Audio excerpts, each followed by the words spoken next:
Hey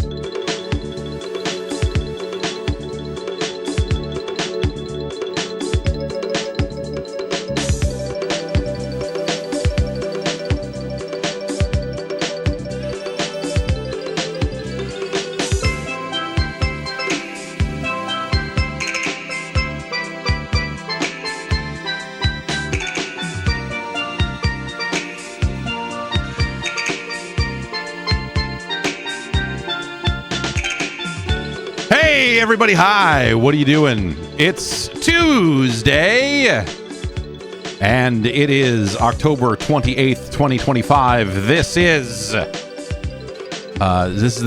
Jeff Gerstmann Show. It's a podcast. It's about video games and the world that surrounds them. Video games don't exist in a vacuum as much as you wish they did. They are influenced by and influencing the world around us, sometimes in completely disgusting ways. Hi, welcome to the show. It's been it's been a fun October with a lot of video games coming out, and it's been nice to just like have like a bunch of stuff kind of showing up one after another. Be like, oh my god, all these games are coming out, at times that can be a little overwhelming, but it's the best kind of overwhelming when fun video games are showing up. Of course, the news is also man, you got to give it to Microsoft, man. They have for as much as their entire thing has been like looking like an absolute disaster zone. They sure have spaced out the disaster enough to where you got to talk about it. We're like, hey, something else happened. These guys, they're doing something else. They've had a lot of big weird news almost every single week here for the past month, which I don't, that might not be a good thing, because I feel like most of what people are discussing about Microsoft and the Xbox is how it's over, which I think is a dramatic overreaction, but we'll get into that. We'll get into that, man. Once Upon a Katamari is out, the latest game in the Katamari Damacy franchise, and it's taken the house by storm. We talked about it a little bit on the bonus show last week. In terms of just like early impressions and whatever. Like my son was initially like afraid of it because he doesn't like it when in We Love Katamari, he does not like it when the king shoots laser beams at the cousins, at the prince, at the people. So on the timer levels, which you can lose, he really gets uptight about it. And so there was something about putting the new one on that, like, even when the first level started and he saw a timer, he like ran away and hid, and it was not at all the reaction I was expecting. But over the last several days, like I guess about a week here now, he has been warming up to it and getting a lot. He's getting through it. I don't know. He's opened up most of the levels. He has settled into the levels that he likes, and he is playing those levels over and over again, despite having all the crowns, which is frustrating to me as someone who just like, you should complete there's so many other levels. But one of the things they did in the game is they have kind of stretched out where the levels are across several different versions of the overworld. And so you have to go to a menu to change from one era to another, because time travel is a big thing here. So you're like, okay, now I'm in the Wild West. Now I'm in Edo era Japan. And now I'm over, and so there's like menus you have to go to transition from one to the next. And, that's a level of button pressing that, he's actually quite good at now, but it's leading to him just like walking around the area that he's in and replaying all the levels, even though we've already done everything in, say, the Wild West. I don't know what it is, and there's something about the levels in that game where you eat food that he is drawn to. The sumo level in We Love Katamari, he just plays it over and over and over and over again. This game has a level where you're rolling up food to get big so you can fit into a suit of armor, and he is playing that one over and over and over and over and over again. I think that's, like if I had to draw, like, it's interesting. Once Upon a Katamari feels like a sequel to We Love Katamari. Which is to say, I have not played Beautiful Katamari in a very, very long time, or Katamari Forever, or like there's games that I have not touched in a long time. But it really feels like, in terms of, well, I don't know, man. Like, you see the menus in those games, they're not that different. But I guess what I'm saying is, it really feels like there are direct parallels from level types in that game to level types in this game, like a checklist almost. And they do kind of get away from that. There's some other kind of cool ideas and whatever, but that I won't, maybe I won't get too into here. But like they've done some fun things with some of the mid to late levels in that game that I think is some interesting new challenges. And I think there's some stuff to be said about, like, they have made this game in a way where you can get 100% of everything without really thinking about it too hard. They put items in the game, and so you're picking up magnets, you're picking up little stopwatches that'll freeze time for 10 seconds. So if you're trying to catch something that's trying to get away from you, you can just stop time and go, fuck you, and roll them up. They've also put a sonar, little, like a radar pickup in there. And when you pop that, it just pops on the map where all the collectibles are. So if there are any presents or cousins in the level, it will show it. You'll know exactly where they are. There are also 3 crowns to collect in every level. It'll show you where the crowns are. And on some level, and so I think that doesn't show up the first time you play a level. I think it's when you go back after you finish a level, like the radar pickup shows up right where you spawn. And so they're just saying, like, dude, just get everything. And like, that's kind of nice. As someone who, like, I feel like previous games have not always done a great job of telling you if there's even something left to collect in a level. You know what I mean? Like, is there another dude here? Is there a sticker that we need to take a picture of? Is there this, like you don't know a lot of the time. They'll show question marks, like, oh, in some cases for certain types of collectibles, but not all of them. And so, you find yourself kind of going back into levels and, like, not necessarily knowing if there's anything there or not. And this is, for better and worse, it's going to tell you, like, hey, this here's the stuff that's left to get. Here's the stuff here's exactly where it is. Roll over there and get it, son. And yeah, I don't know. Like, it's a change for sure. I think it's one of those things that I think is, like, better for him and me playing it with him, because he wants to get everything and see everything. And I think, like, there's something about it, though, that I think goes against the nature of what Katamari originally was. But that's, I mean, I don't know. If we were sticking to the nature of what Katamari originally was, this game wouldn't exist in the first place. Because they would not have made this many of them. But yeah, I don't know. I'm enjoying it kind of secondhand through him. He hands the controller to me to finish levels, or if he can't get a crown, or if he can't, he sees a thing and he can't get to it, or he found something that he really wants to keep and he's worried that he's not going to win the level and not get to keep it. That's where I come in to kind of do the heavy lifting and make sure that we win the levels when it counts. And so I've played a pretty significant chunk of the game, but, like, all out of order and very erratically, and all of that. And that's been an interesting way to experience this game for the first time. But I do have an interview here to play that we might as well just go right to the source. I do have an expert source here on the topic, so why don't we throw it over to this brief pre-recorded interview here, and we'll see what he has to say.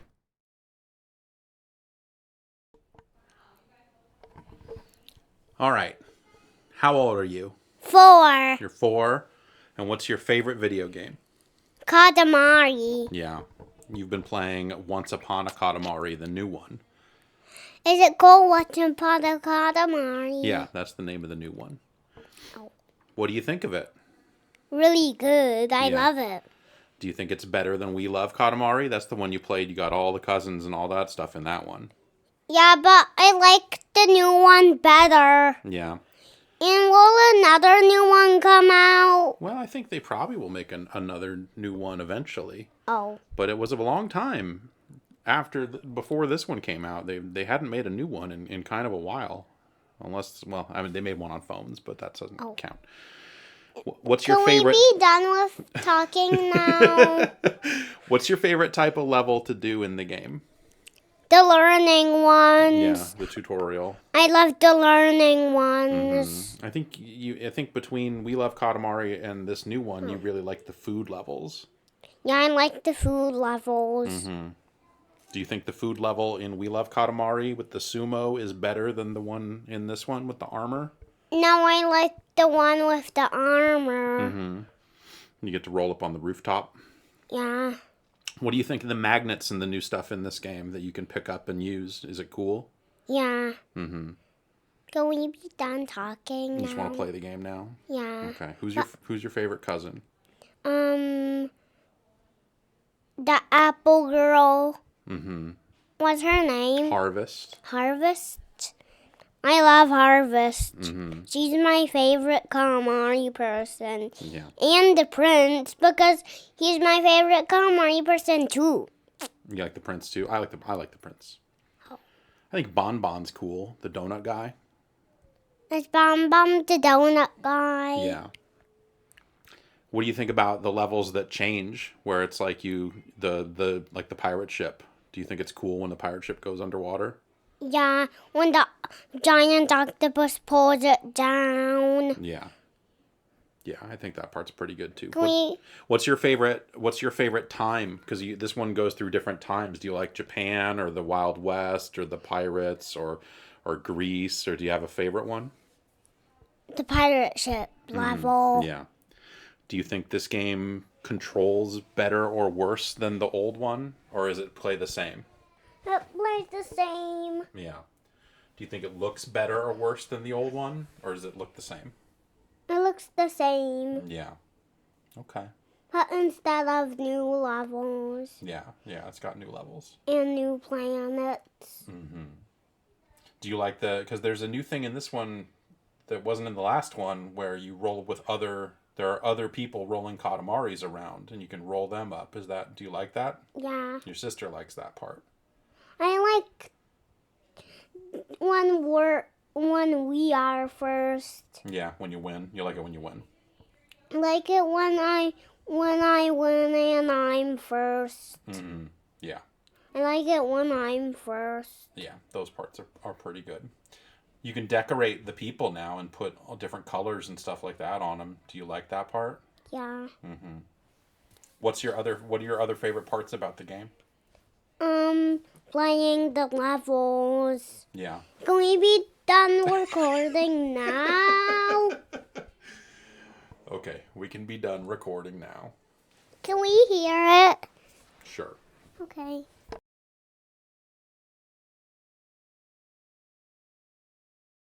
And so there you have it, exclusive reporting from the trenches of Once Upon a Katamari.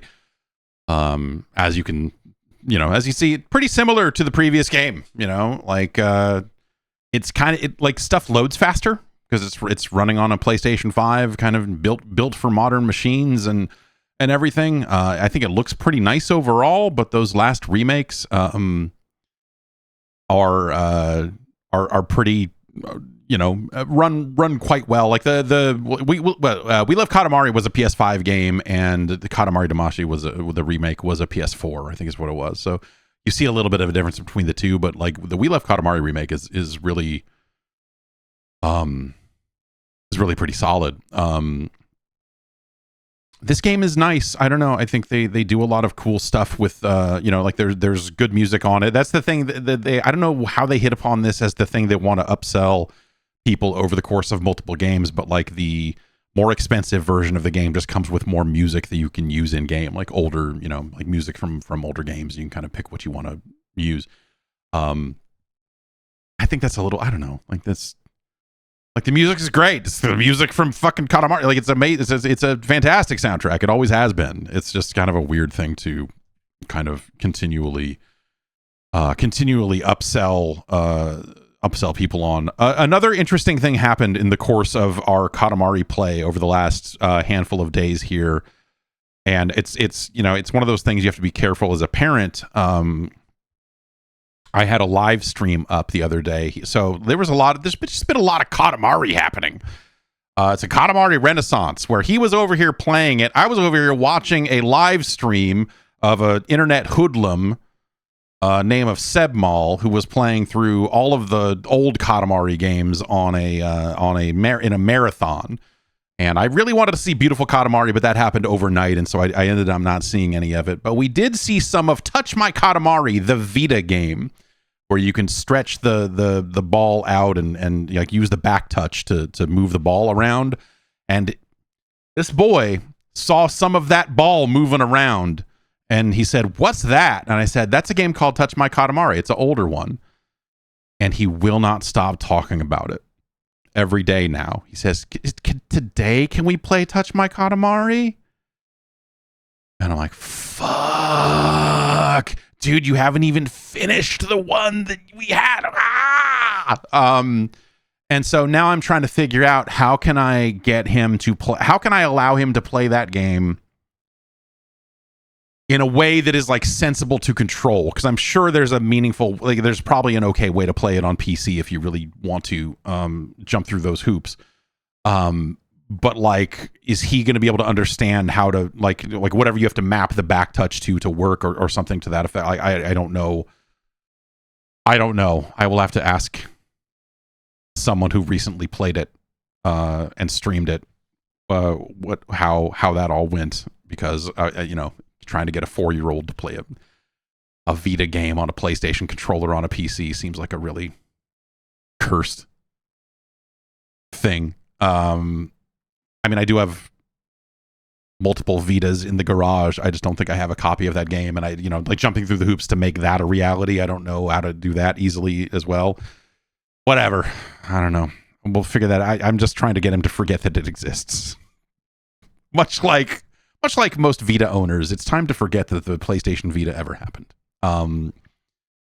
But yeah, that's a real silly thing that kind of happened in the middle of all this.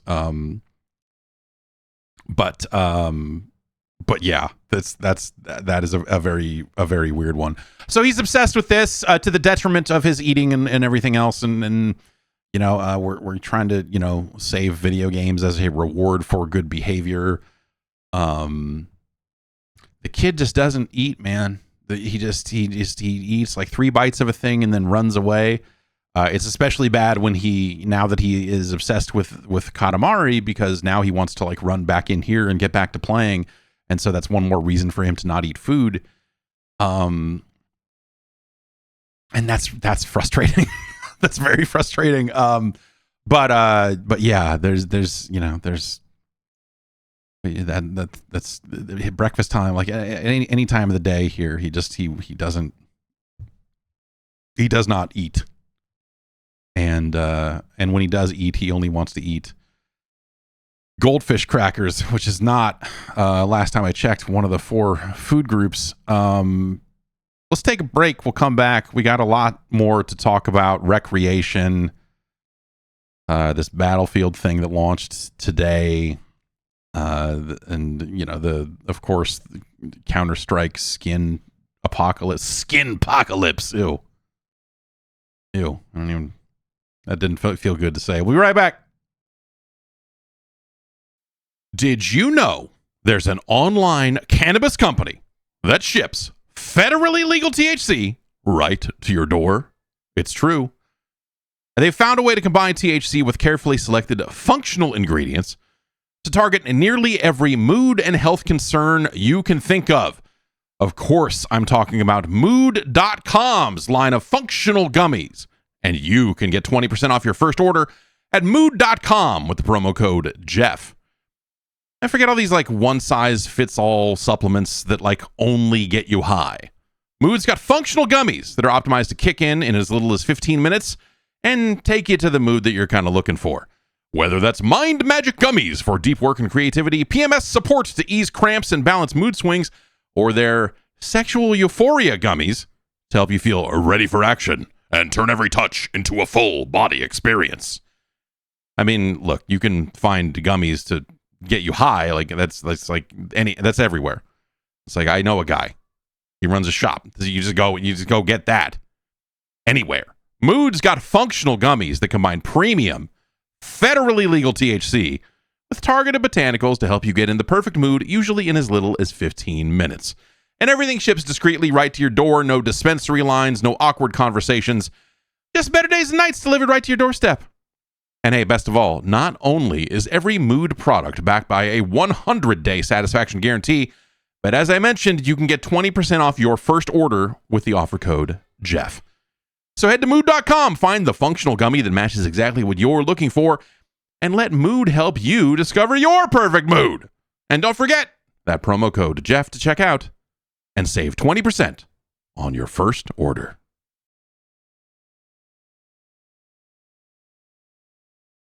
Wreckreation is out this morning.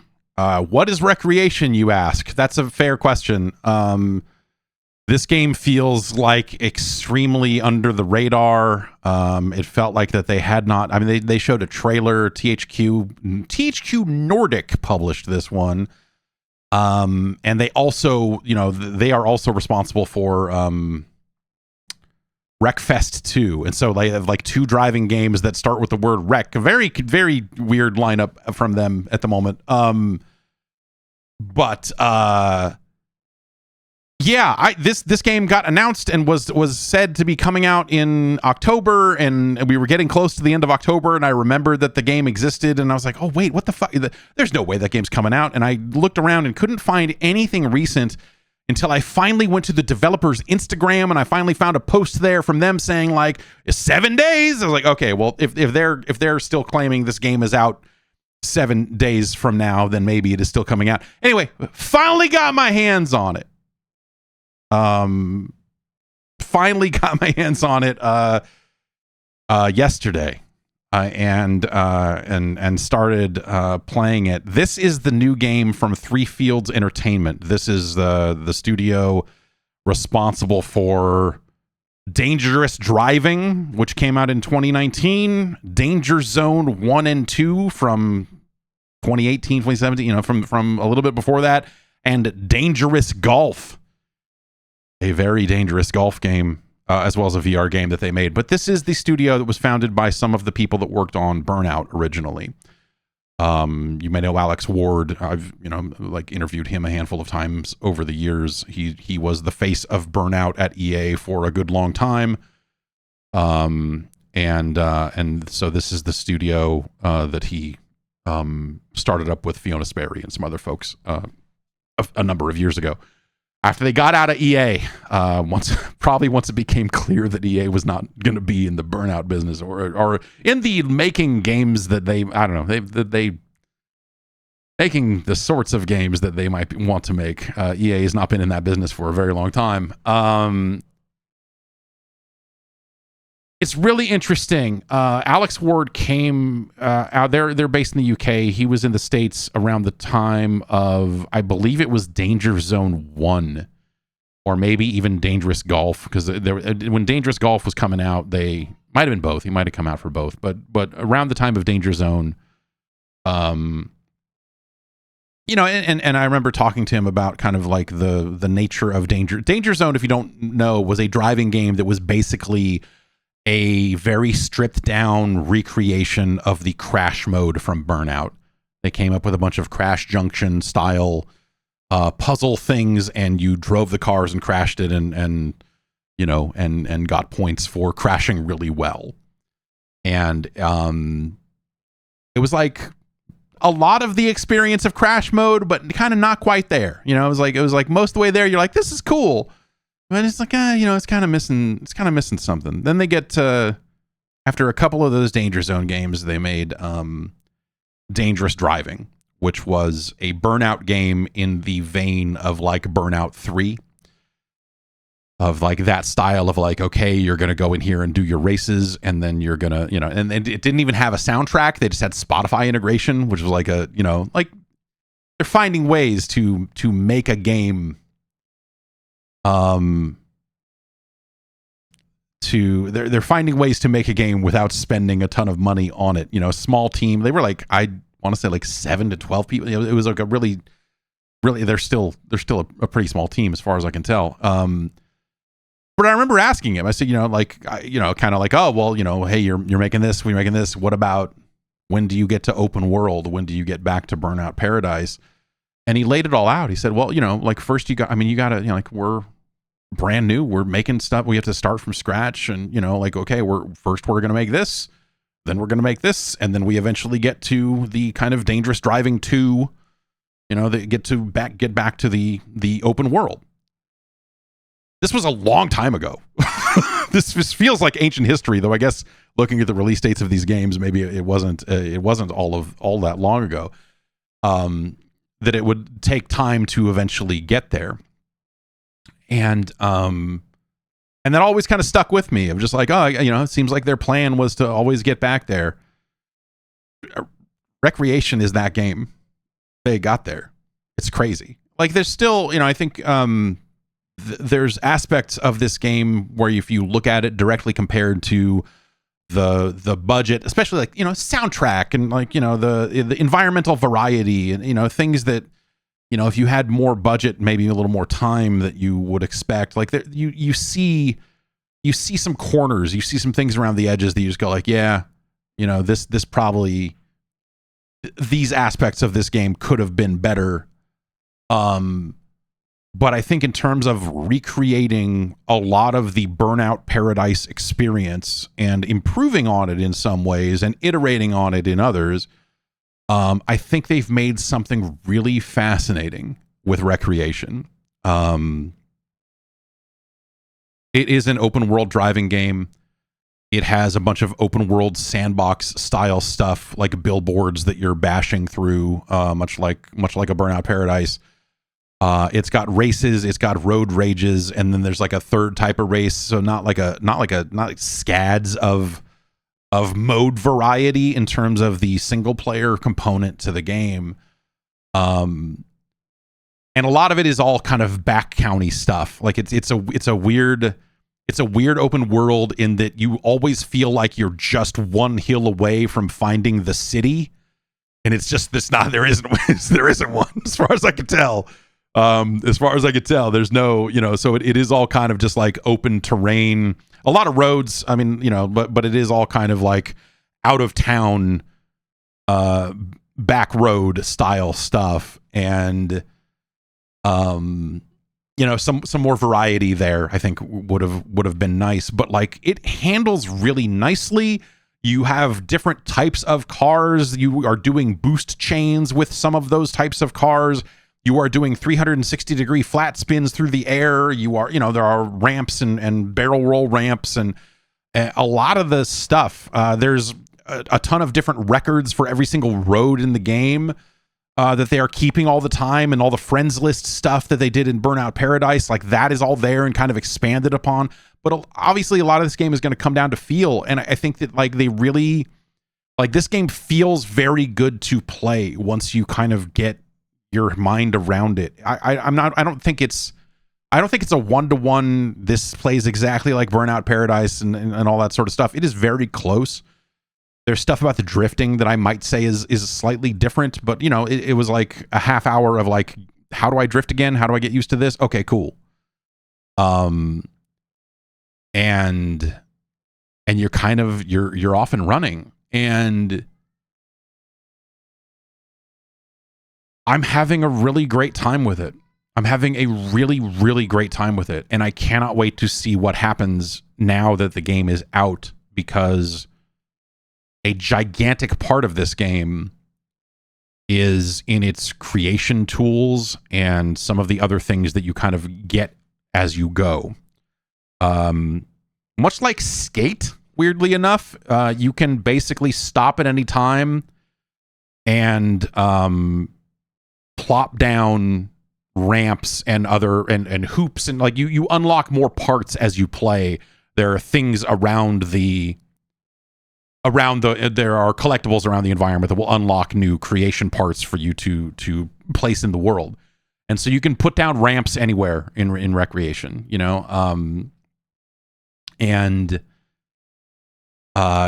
you eventually unlock the ability to create your own races. One of the things they did that, you know, like Burnout Paradise, I think if you had to find ways to criticize Burnout Paradise, one of the few I would allow is that all of the races end at like one of like 6 points. You know, it's like it's the stadium, it's the wind farm, and like a small handful of other spots. So every race you start is always going to one of these places. And it ends up, as you're playing that game more and more and more and getting into more and more and more races, you eventually, like, you've memorized the last third of every race because they're all the same.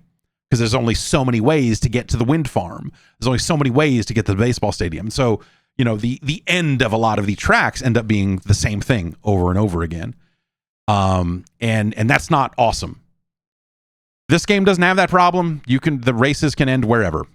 And it's got checkpoints. Like, they do a really neat thing with the checkpoints and finish lines where at the checkpoint, they just put in big block, like physical in-world objects, big gigantic blocks that just say checkpoint in the Burnout Paradise font. They're not being shy about it.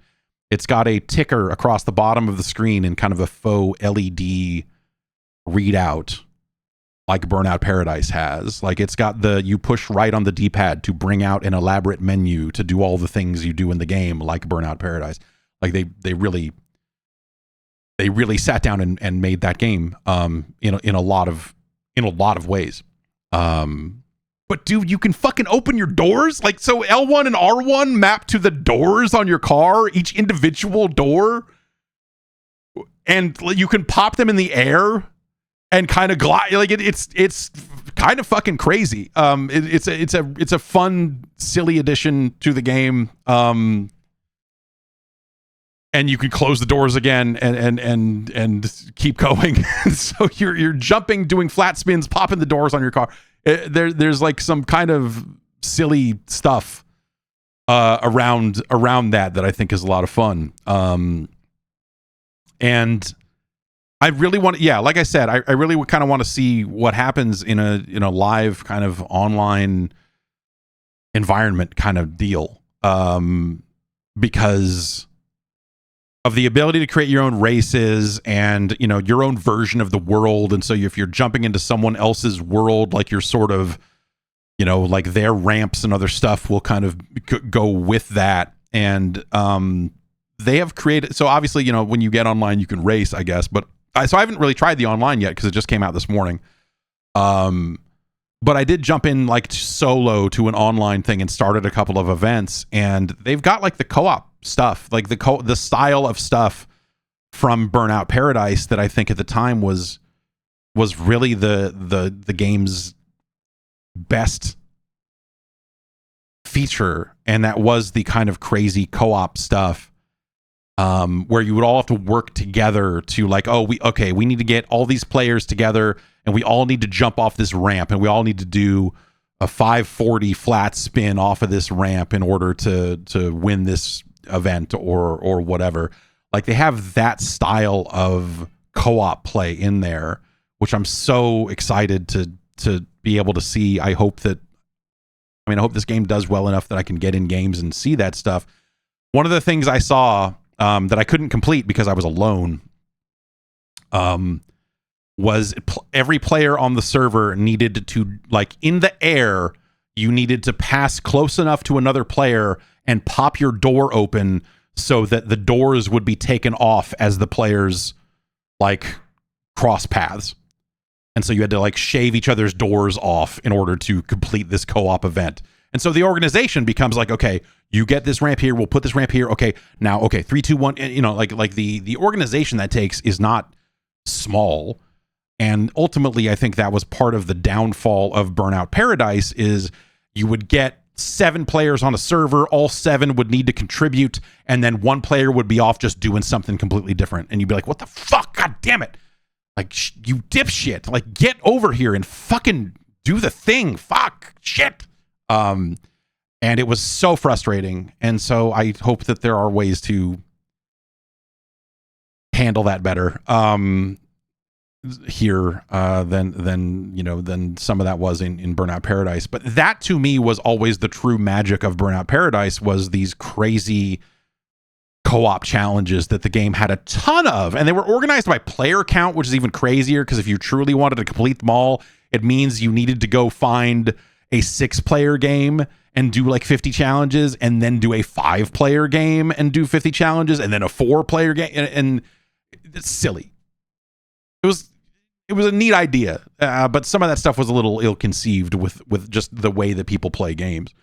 And so my hope is that stuff is honed in a little bit smarter here. You eventually unlock what they call sky tracks, which are parts that you can use to make tracks that are above ground and looping in the air and doing all this other, kind of more roller coastery style stuff. And I think there's a ton of potential there. You can just kind of make your own racetracks and make them a part of your city. And I guess from the sounds of things, you'll be able to create challenges that will then show up in your friends' worlds as like, okay, so-and-so created this race and you can go do it now. It also has, like I said, a ton of leaderboards the way Burnout Paradise did, where it's always pulling in, this person did this type of boost chain on this road, and so if you can beat that boost chain, you'll be at the top of the friends leaderboard for this. They've got trophies in there that are based on actual live finish times. So I guess like the trophies, the requirements to get the live trophy will change as players play the game, I think is how they're kind of handling that. And so I'm kind of curious to see how all of that shapes up. So like, yeah, I do like, I think some of my criticisms of the studio's previous work, like Dangerous Driving and Danger Zone, do still kind of hold here, because I think that there's aspects of this that are a little, like, it reads a little low budget, right? There's not a ton of environmental variety.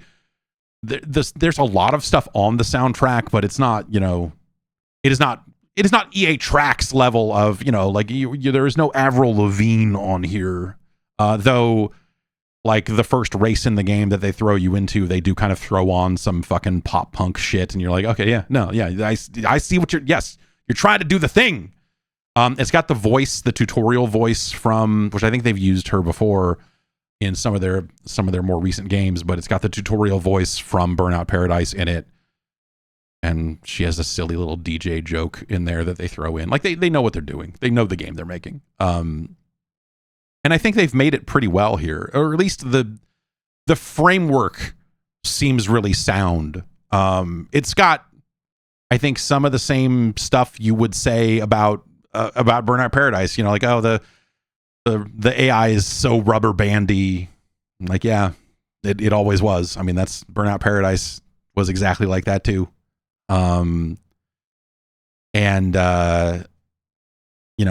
is still the case. So, you could make the case of like, hey, it's been, 17 years, 18 years. It was like early 2008, right? It's been a very long time since Burnout Paradise came out, and there are probably some things that you could do a little bit better than that game did all these years later. But I think by and large, they set out to make a game that is very close to Burnout Paradise, and then they built on top of that in some ways that seem smart, and some ways that I really want to see how it works out once once there's a bit more population out there potentially playing it. I don't know if Wreckreation has crossplay. I was unable to find that information readily in game. It didn't, it seems like it's using your platform names. There's no kind of central name there or whatever. So I don't know what they're doing or how they're doing it, if they are doing crossplay. So I would hope that would be something that they would tackle. It's Unreal Engine, and Epic has a lot of stuff in place for that. I don't know. It's like $40, which is, seems reasonable. I don't know. And they fixed something this morning. It's funny. One of my biggest problems with the game, at least on PC. So like it's kind of ridiculous. Like all of the menus in Wreckreation are in that little push right on the D-pad and pull out the little DJ mix menu, and like even the ones where you set the frame rate and resolution and all that stuff are in that menu. There's no separate menu for like, I want the fog to be epic or whatever. It's all in there, which is kind of a silly place to put all that. But with everything turned all the way up, and this got fixed this morning, thankfully. But like yesterday when I was playing the game, it felt like the level of detail was busted, where like, you know, you would get maybe like 20 feet out from the car and shadows would stop appearing, and like foliage and stuff like that. Like stuff was just drawing in at a much closer distance than it should. And that appears to have been fixed by the patch that went out alongside the release of the game this morning on PC. So, you know, that was kind of my one my one real kind of technical issue with it. It's run pretty well, looks very sharp on PC. I've played it on PlayStation 5 as well. I think that version looks appropriate for that hardware. It looks fine.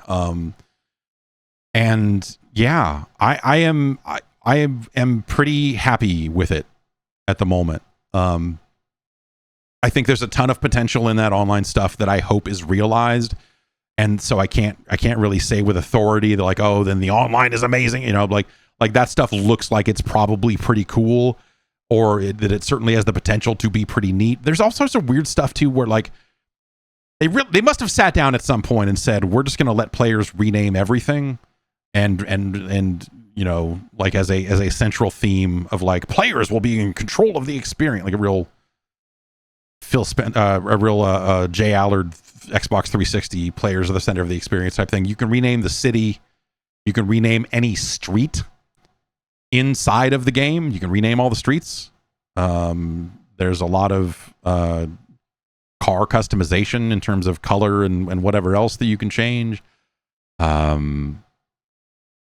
There's like there's different like kind of motifs for, you know, ramps and things. You know, do you want flames on the side of them or whatever? Like there's stuff there as well that's you know, kind of neat.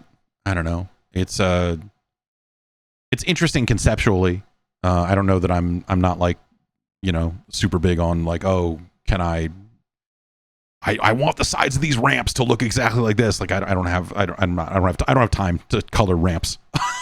But you can change the kind of some of the visual style on the sides of the ramps and whatever else. So yeah, like that stuff's all there.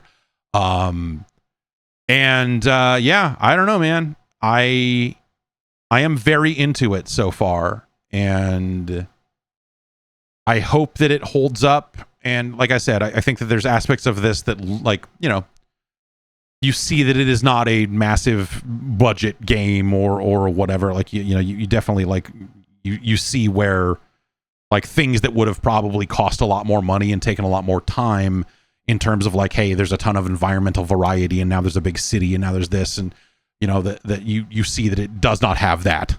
And the soundtrack are probably like the two biggest things that stick out, and the rest of it is like it's there. Like there's not a ton of variety to the race types in single player, but my hope again is that the single player ends up or the multiplayer ends up kind of holding up its end of the bargain, because that ended up being where I wanted to spend all of my time in Burnout Paradise before too long, was like working on those co-op challenges and doing all that stuff. When they did Need for Speed Most Wanted, when Criterion did that, and it had like a similar style of online stuff, I was hoping it would have a lot of that, but it didn't.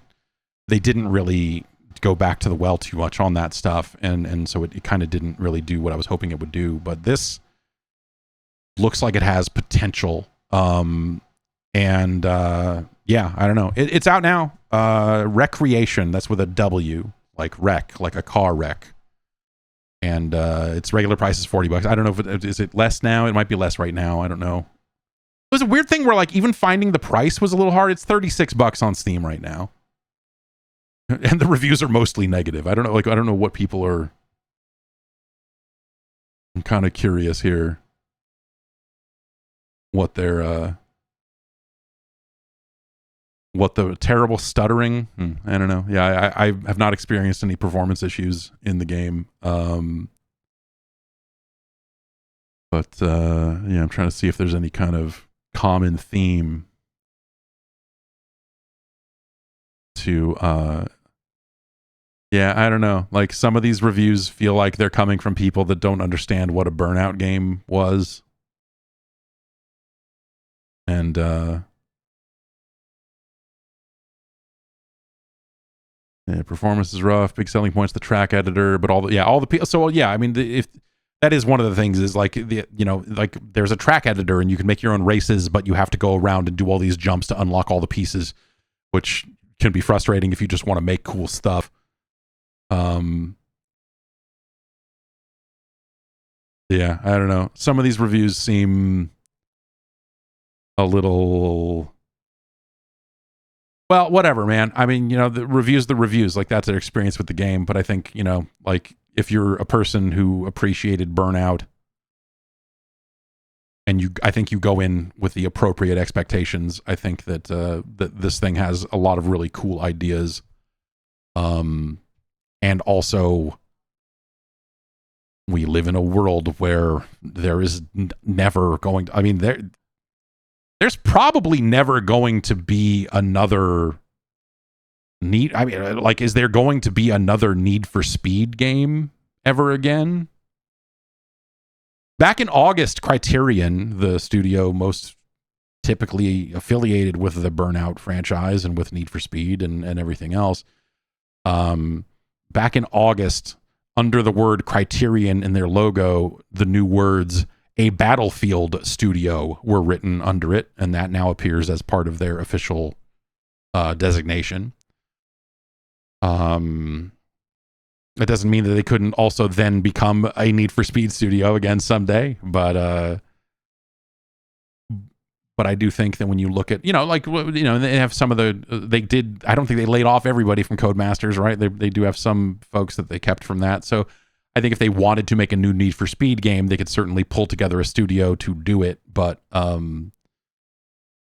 they, at least from the looks of things, they are billing Criterion anyway as a Battlefield kind of, as part of the Battlefield family of studios, which, as part of getting Battlefield 6 off the ground, they pulled together a ton of studios. And Criterion, they did that VR X-Wing thing for Battlefront 2. Like, it's been a long time since Criterion was doing the things that you think of Criterion as doing.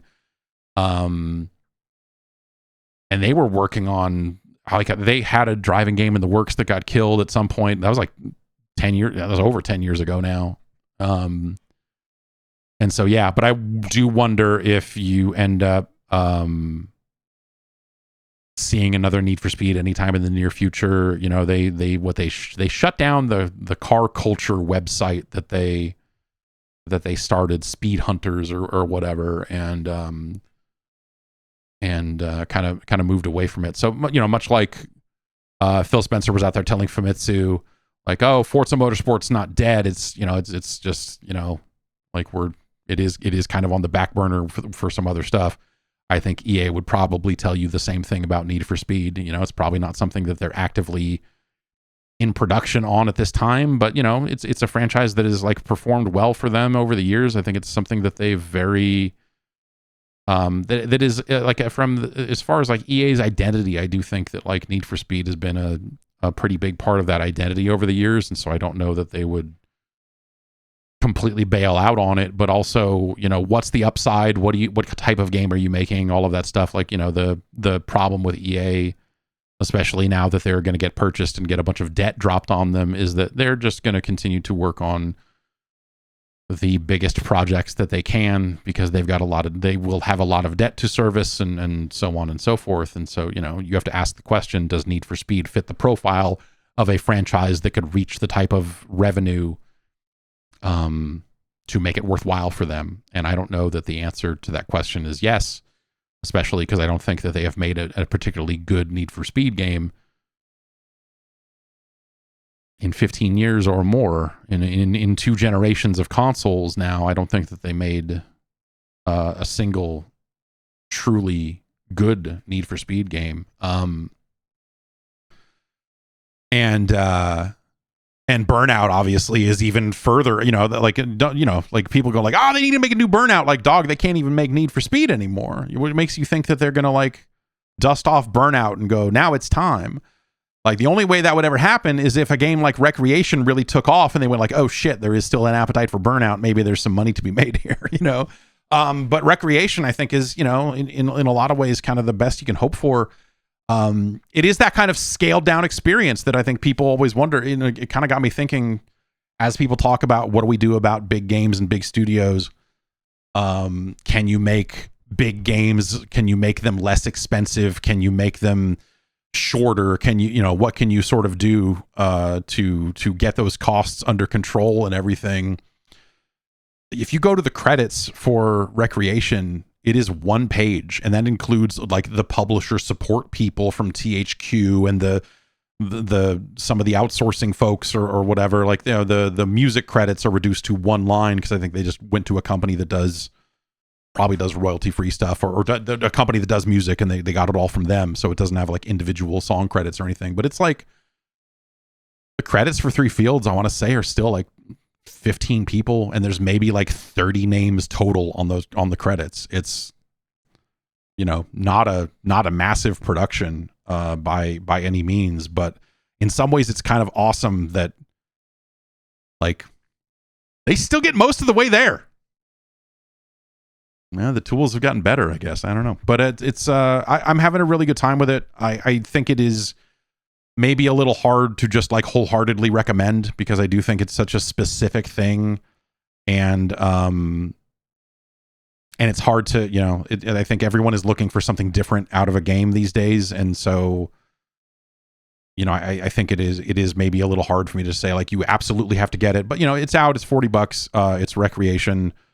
I will have more to say about it kind of based on spending some time trying to play the multiplayer, because I think that is where this thing has a ton of like long-term potential.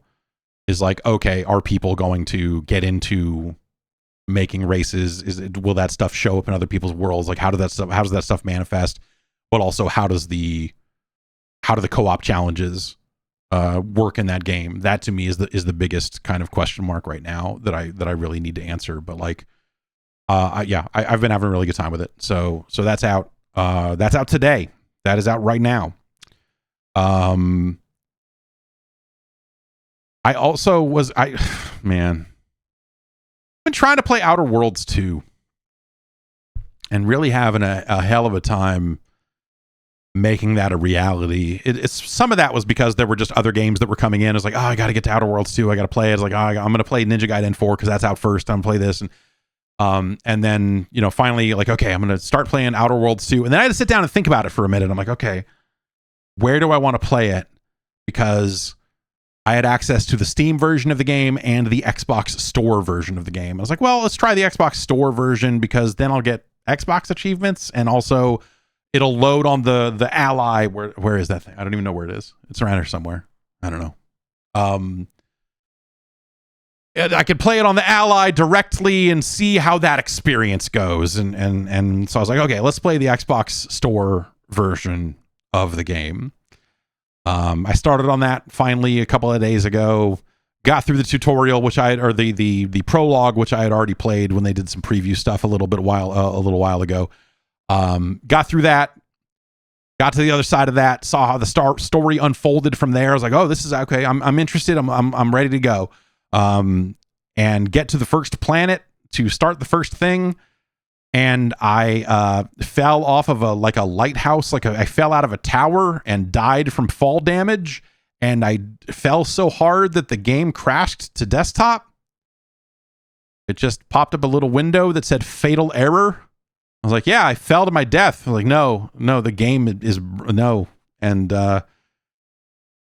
it's like, all right, fuck. Well, and so that was like my first night with the game. I was like, okay, well, I'll, whatever. It's bedtime anyway. I'll pick it up. So last night, I'm like, okay, let's, I played a bunch of Wreckreation. Let's get back to Outer Worlds 2. I load it up. I load my save. And as soon as I load the save and then transition into the area, the first air, like getting off the ship, now, the game just crashes. Same error, fatal error. So I can't even get out of the ship onto the first planet once the game starts proper. And yeah. That's been my time with Outer Worlds 2 so far. On the old Xbox store on my PC here. So I guess I'm going to start over with the Steam version of the game and see if that's any different.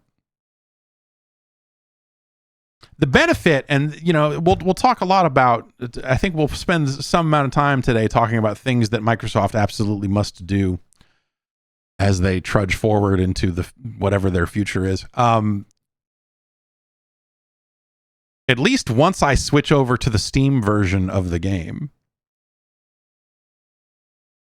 I will be able to use my preferred controller. If Xbox wants to actually truly turn into a PC, they need to start supporting a wider base of controllers and not just support X input and tell everyone else to get fucked. Period. I think that they would be well suited to basically have something that is as well developed as Steam input is. I think that would suit them very well if they want to be the leader in gaming on personal computers and not just the default experience that is a hassle that you push out of the way in favor of Steam. That is something that is on the list that they absolutely must do. Because you still can't play most of those games with a PlayStation controller. And as I have come to prefer a PlayStation controller even on PC, I have to switch controllers out every time I want to play a game in the Xbox store. Which would be enough for me if I were buying games to not buy them on the Xbox store and instead just buy them on Steam.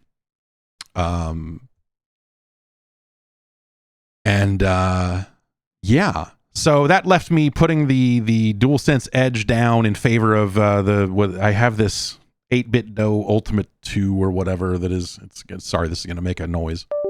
That's not your computer. That's mine.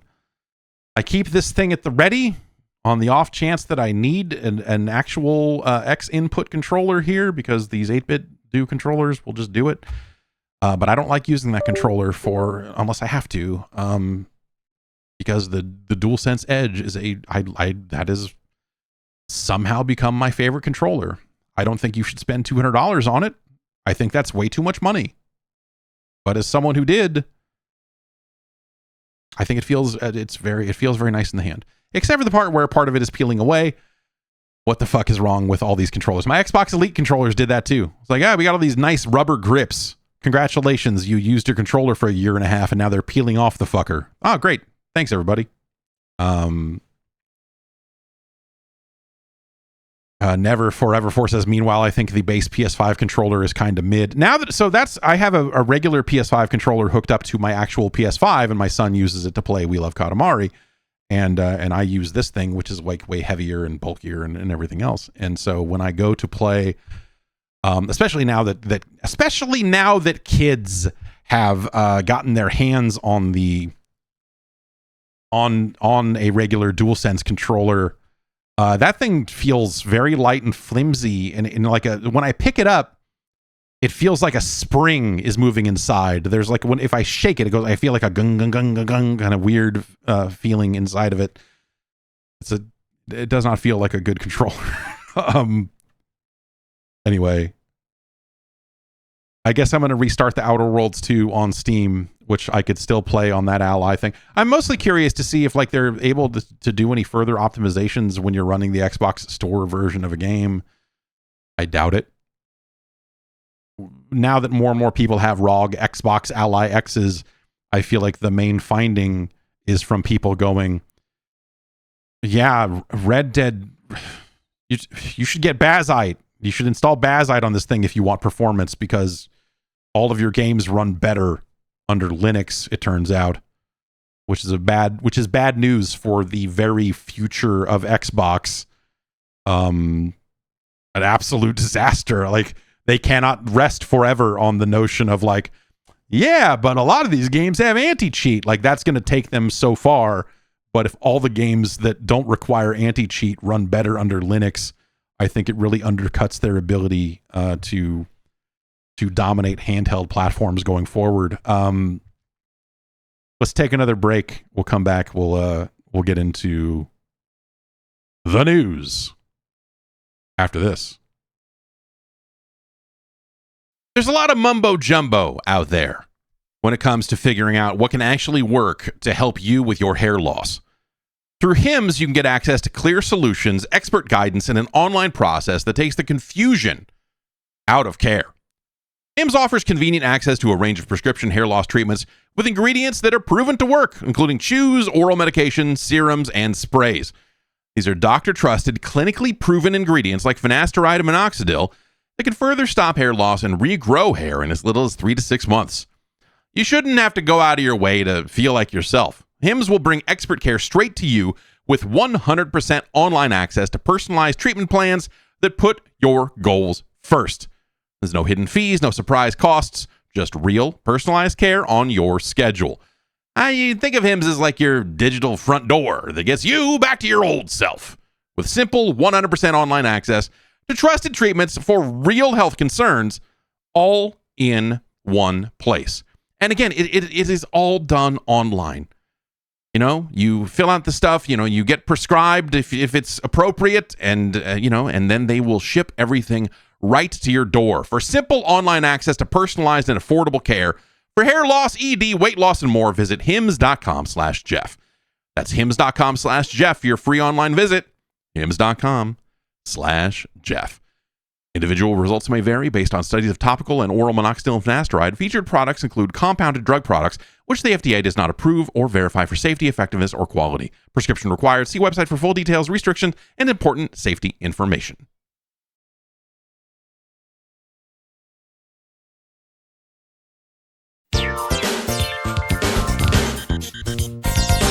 Red Sec. No, not Dead Sec. Red Sec. It's a totally different thing from the Battlefield people. Alongside the rollout of Season 1 of Battlefield 6, they have also launched their free-to-play component, which is called Battlefield Red Sec. That means Redacted Sector. Okay. And it is their Battle Royale mode. There's some other modes in there as well, something called Gauntlet, according to the trailer, which the trailer is very stupid. If you like to hear fucking militarized versions of the hit song California Love by Tupac and Dr. Dre, might I recommend the Battlefield Red Sec trailer?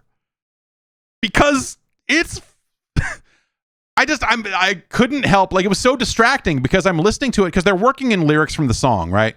You know, the map is in California. It's that's part of their Season 1s. I think the maps they're even adding to regular Battlefield 6 are there's one that's set in California. And so this whole mode, the whole map in this mode is a big California map. And they start there, it's got the voice box, the talk box version, the little California, and it starts kind of slow, but then once everyone starts shooting everyone in their explosions, they start working in lyrics from the verses of the song, and it's so line by line that, like, of course they want to say, like, okay, let me welcome everybody to the wild wild west, a state that's untouchable like Elliot Ness, slug hit you. But then it's like, but we're gonna remove we're not gonna have the line in there which says like a vest for your Jimmy in the city of sex. Cut that part out. No, like we'll fade out for that part and have an explosion, and then it'll come back on and say the next line. So it's like this weird. It's like you just envisioned someone getting notes back from someone saying, like, can you cut out the part where he's, you can leave in the part where he says it's where the bomb ass hemp be, because that's edgy and we want to be cool. Battlefield is cool. If nothing else, Battlefield is cool. So leave in the part about weed, but cut out the part about the vest for your what does that even mean? No one even knows what a Jimmy is. I just really want to see those notes. And then, yeah, so I don't know, they're working in a handful of lines from the verses along the way, and it's well used for something that's like super dumb, but it's super dumb, but it's also super dumb in a way that I can wholeheartedly appreciate. I'm curious to take a look at it. It just came out this morning, and so I have not had time to. I don't even know if it looks like it downloads as part of the main Battlefield 6 install. It's not necessarily a separate thing, but let me go type in RedSec on Steam and see what. Okay, so that is showing up as a separate thing, as like the freedom. So maybe it's like, I think Call of Duty does something very similar where it you could theoretically just get the free-to-play one, but if you don't, then it all rolls into the same launcher. So I think I think that's what they've done here, is that it's all basically rolled into the same launcher. But it is free. It is not something that you have to own the base game to play. Meatlove69 says, not standalone. What? That is lame. Like, well, also if you've got an entry on your thing and you just they can make it so you can push a button and buy the game, and then it just downloads the parts, and then it's all right there. Like, it's an upsell opportunity, you know? It's probably some part of why they would do that. But yeah, I don't know. This is their battle royale mode. I think everyone kind of knew this was coming. This has been heavily hinted at in the lead up to its release, and also leaked a handful of times as well. So now this is upon us. They of course put out a press release here, but yeah, I don't know. It's an explosive new take on the battle royale genre. Battlefield's DNA is fused with the best of the battle royale genre, creating unrivaled opportunities for your team to approach each match and achieve ultimate victory.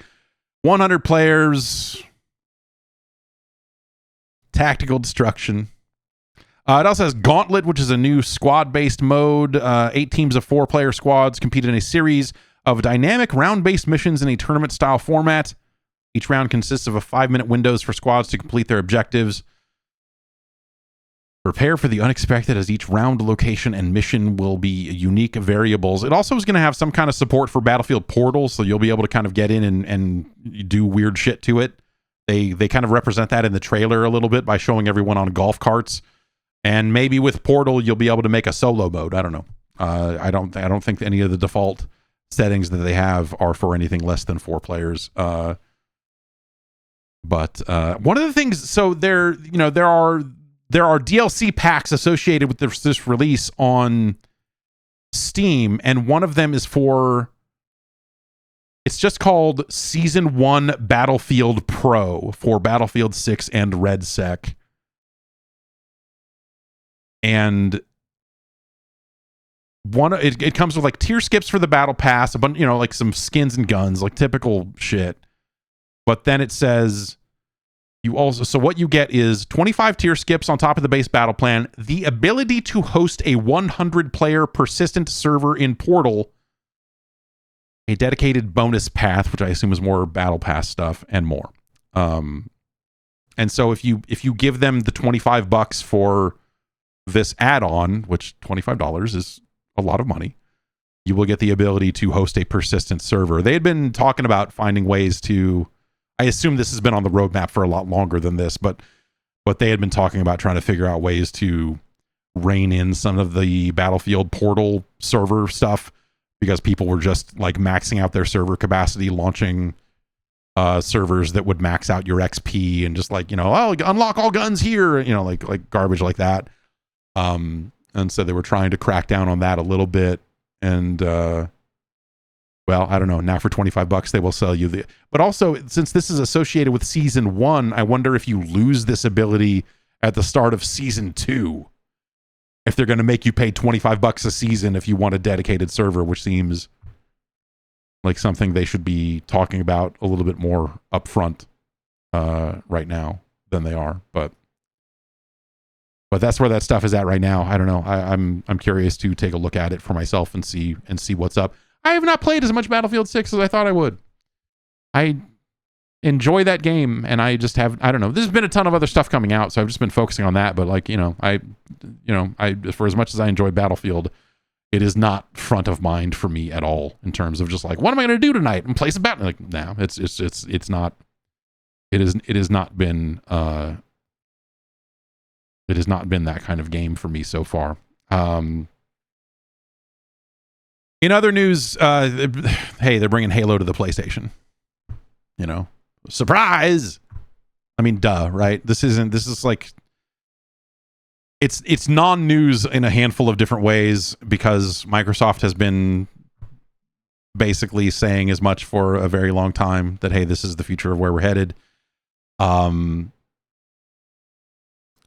product is, I'm going to say, a little underwhelming. I think that the footage they put out doesn't look terrific. It is a remake of Halo 1 that they will be putting out in 2026 across all platforms. This is not just the Master Chief Collection coming to PS5 or anything like that. This is a new thing that they are making. They're calling it Halo Campaign Evolved. It's very funny.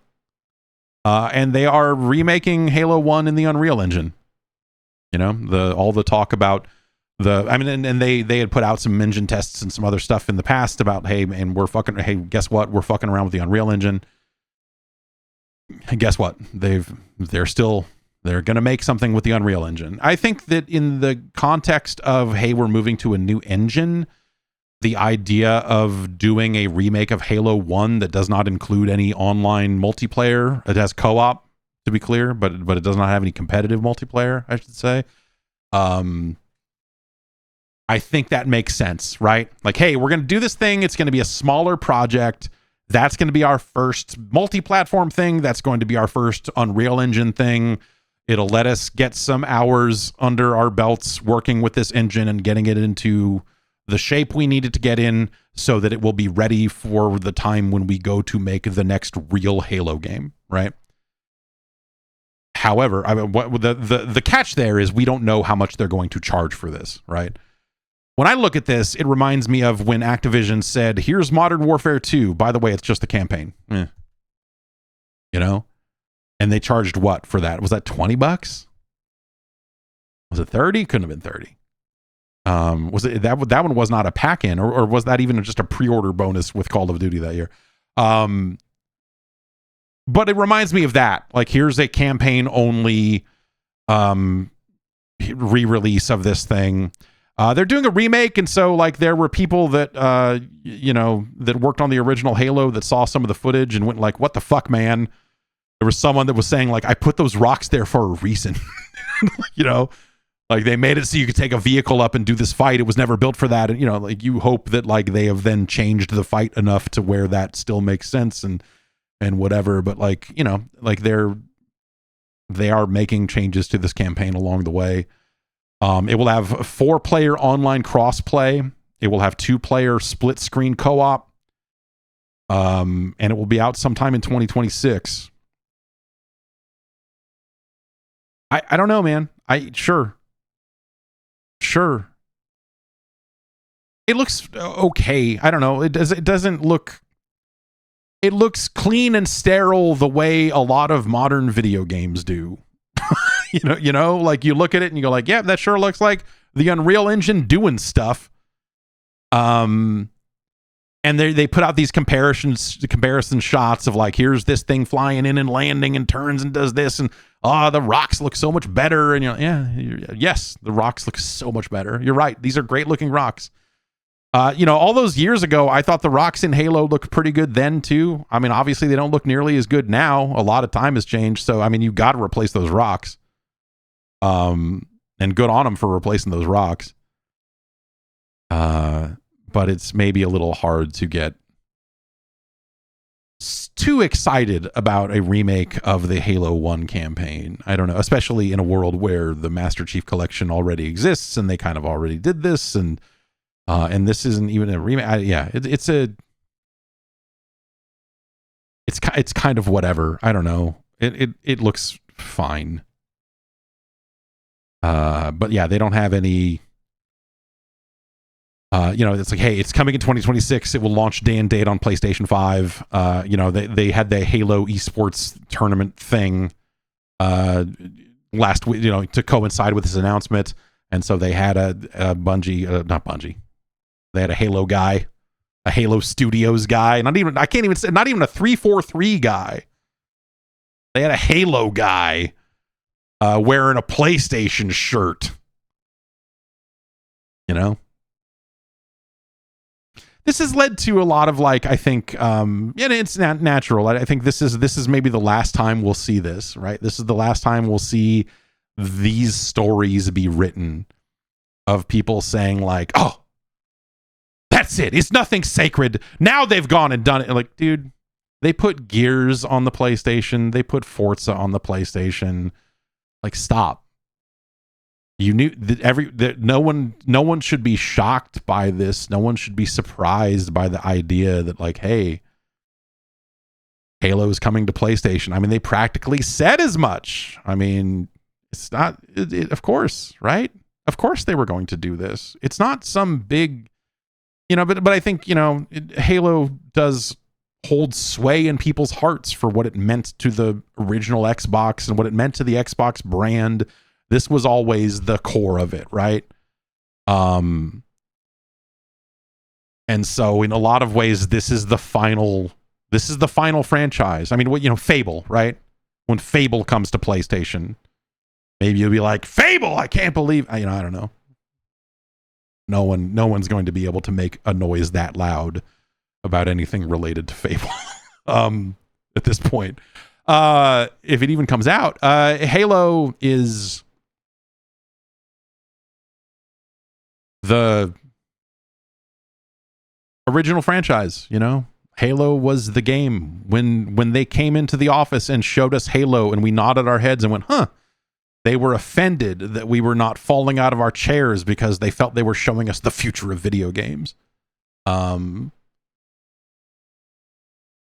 And I don't know. I never, it wasn't until Halo 3 came out that I felt like I had any meaningful level of respect for the Halo franchise to begin with, and the Halo 1 campaign is fun. It always was. It was fine. A remake of that could be kind of cool. 4-player co-op could be a fun thing to do. Again, a lot of this comes down to price. If this thing comes out and it is reasonably priced, then I think it's a pretty easy thing. You're like, okay, yeah, okay, you made a co-op, no competitive multiplayer version of Halo 1, and you charged, let's say, $30 for it. My gut says this should be $20, but I don't. My gut says this will be $40 at a minimum, but I think to me a $30 campaign remake sounds like the right answer to me. But they will probably tell you this is a full remake and we did this and we did that and we retouched this and it's got online co-op and this and that, and they will probably try to charge $40 or $50 for it, which I think starts to sound pretty preposterous. But your feelings on Halo may differ from mine.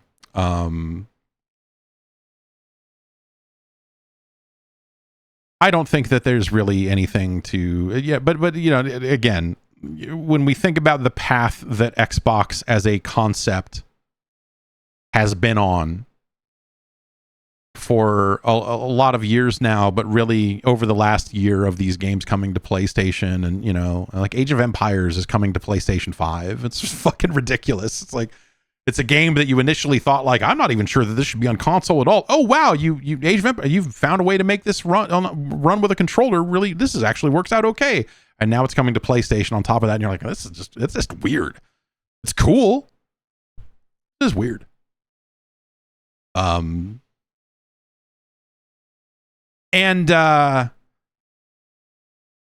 man, I don't know. It's I'm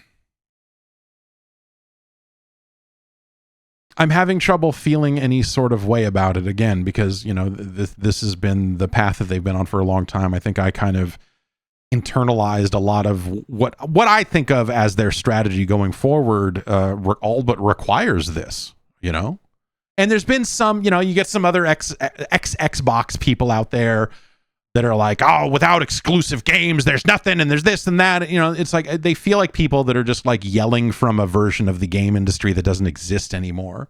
Like they're yelling from some bunker where the console war is still on, and all of that. And the one thing that I can say that I think that Microsoft is doing intelligently here is like, yeah, they're reading the room, and they're saying this is a dumb thing to do.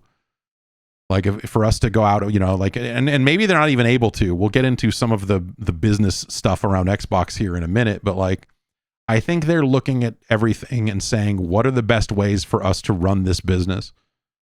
And also, like, you know, players matter. I mean, you know, they still have to run a business. That's been always the thing that they've said is like, well, we still have to run a business. We still have to be profitable. We still have to be this.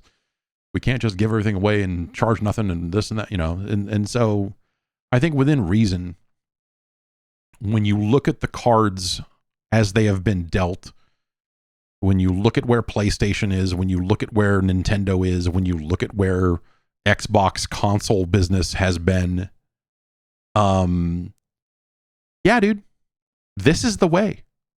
It may be the only way. I think the dumbest thing they could do is, you know, like to listen to some of these, you know, ex-executives that are out there shitting on Xbox right now. I think that is fucking lunacy. To stay the course, to be like, well, we've got to make a console so we can have exclusive games on it. We've got to do that. Like that. I don't think that's a winning strategy. And so, you know, I think that like this is a weird shock to the system for people that still exist in that weird ancient, increasingly ancient version of the video game industry. But Xbox as a standalone thing that is right there neck and neck competitive with PlayStation, like they're just not going to be able to do that. And they've been embracing different strategies ever since. I mean, really the launch of Game Pass. I think if you wanted to look at a moment where they were kind of like throwing in the towel on stuff, is where they said, hey, subscribe to our thing and we'll give you day one games. Instead of, because, you know, if they were selling a ton of those games already, they wouldn't need to do it as much, you know? And so I think that, you know, obviously the company wanted to be a services company anyway. And so the strategy was always that and whatever. So I think that the strategy that they are embracing, the way forward that they seem to be taking, I think a lot of it is determined by some of the past decisions they made and some of the bets they placed that had not worked out. You know, like they bet on some things and some games slipped and this didn't happen and this game didn't ship and this, you know, there's a zillion different reasons that you can look at that are way more recent than something as like simple as like, well, the Xbox One really did a number on them. Like, yeah, sure it did. But like, you know, there's been a lot since then that has not gone their way. The pandemic really, I think, more so than seemingly some of the other studios. Though I would say that first party Sony has not had an abundance of games out this year.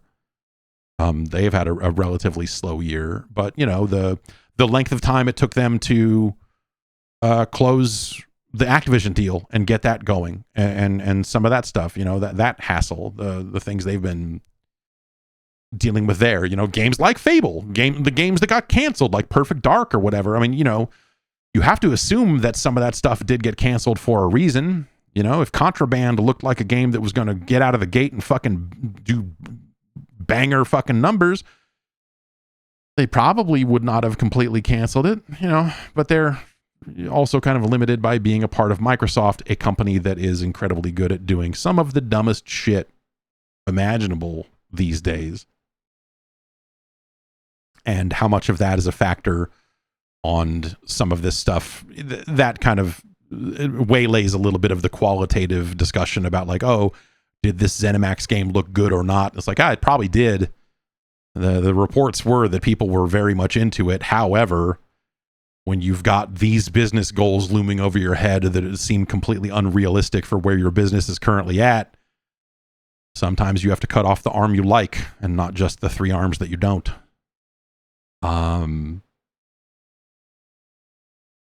You know, so, you know, whatever. There's plenty of finger pointing to be done, I'm sure, when you look at the way that stuff went. However, I do think that when you look at, like, regardless of the reasons for that, when you look at, hey, here's where we go from here, I think they've charted a course that could work out and could work out really well for them. But it might not. And it might just be another one of these like, oh, Xbox is moving this direction. Oh shit, it didn't go their way. They fucked up, or they did that, whatever happened. Like this could easily go sideways for them as well. Right?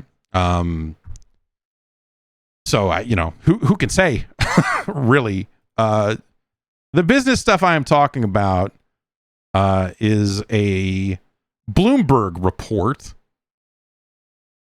about profit margins at Microsoft. And that this is something that is not just in the Xbox division. Sounds like it is something that is, a lot of different divisions that Microsoft kind of have to contend with. But the report is specifically focused on gaming and says that Microsoft asks the Xbox division to have a 30% profit margin, to be profitable by 30%. It's like what? This means for every dollar you get back 1.3 to get back $1.30. Is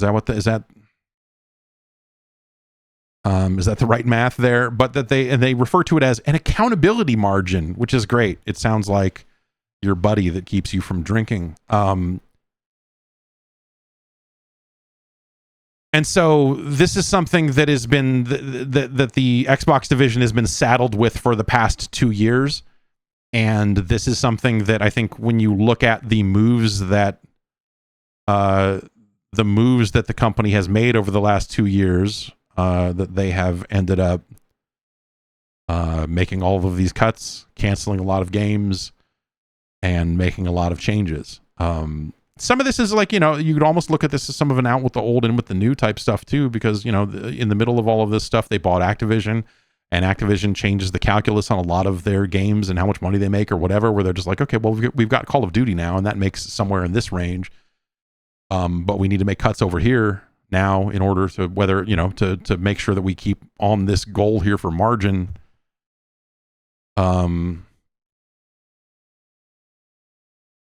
Bloomberg states that in their fact finding here that the average profit margin in the video game industry more recently has ranged between 17 and 22%. I have been parts of divisions where the desired goal for profitability was above 30%. It's on a much lower number, and so it's a little bit easier to grow that at times. But I have been part of divisions that had bullshit fake goals. and then you hit that number, and then they say, great, that's really neat. Now can you do more next year? And you're like, I hope you fucking die. What? What? Maybe if you let me hire more people. No, I can't hire more people. Great. This is great. We're having fun. This is fun. And so, I don't know, like 30%, maybe not completely unheard of across the world of business, but not necessarily something that is an incredibly realistic number in the video game industry, at least from Bloomberg's reporting. And so this is something that, again, they implemented this in fall of 2023, and this is because the CFO, Amy Hood, has taken more of an interest in the gaming business and put a bit more of a focus on it. Obviously, a lot of this is kind of set alongside Microsoft's like garbage endless quest for, AI dominance, or, whatever its goals are in artificial intelligence. And so you have to wonder, like, is some of this pressure coming from all of the money and all of the bullshit that is happening in other parts of the company and everything else there? Like, how much of a factor does that play? But it does represent a strategic change. This is stuff that, like, you remember that Xbox was working on their own handheld, and that thing got very kind of quietly shelved. And they instead poured their focus into the Asus device for the ROG, the Ally, the Xbox Ally and the Xbox Ally X. They will probably eventually return to making their own handheld someday, but it became a pretty different, set of numbers and became a very different math problem for them in the middle of all of this. And so in some ways, this is the Xbox brand trying to leverage other parts of the company, right? This is the Xbox brand saying, okay, maybe we don't need to completely do it all by ourselves and have our own OS and have our own this and have our own that. If we can just leverage some of what the Windows team is already doing or get this on their calendar so that they can help us make Windows a better place for playing games, a friendlier place to play games, and so on and so forth, then maybe we distribute some of that cost across different teams for our investments in new hardware. And the software side of that specifically. You could look at that and say, hey, that's a reason why a handful of games certainly got killed, is because they weren't far enough along and they were maybe iffy in some ways, and in a totally different environment, you would let those iffy games run and go like, well, let's take a flyer on this. Let's gamble, baby. And maybe Perfect Dark comes in and it's amazing, or maybe it comes in and it says 63. Who knows? But in an environment where you have those expectations for profitability hanging over your division's head, you can no longer afford to play those fun games of, let's see if this game makes it. I don't know.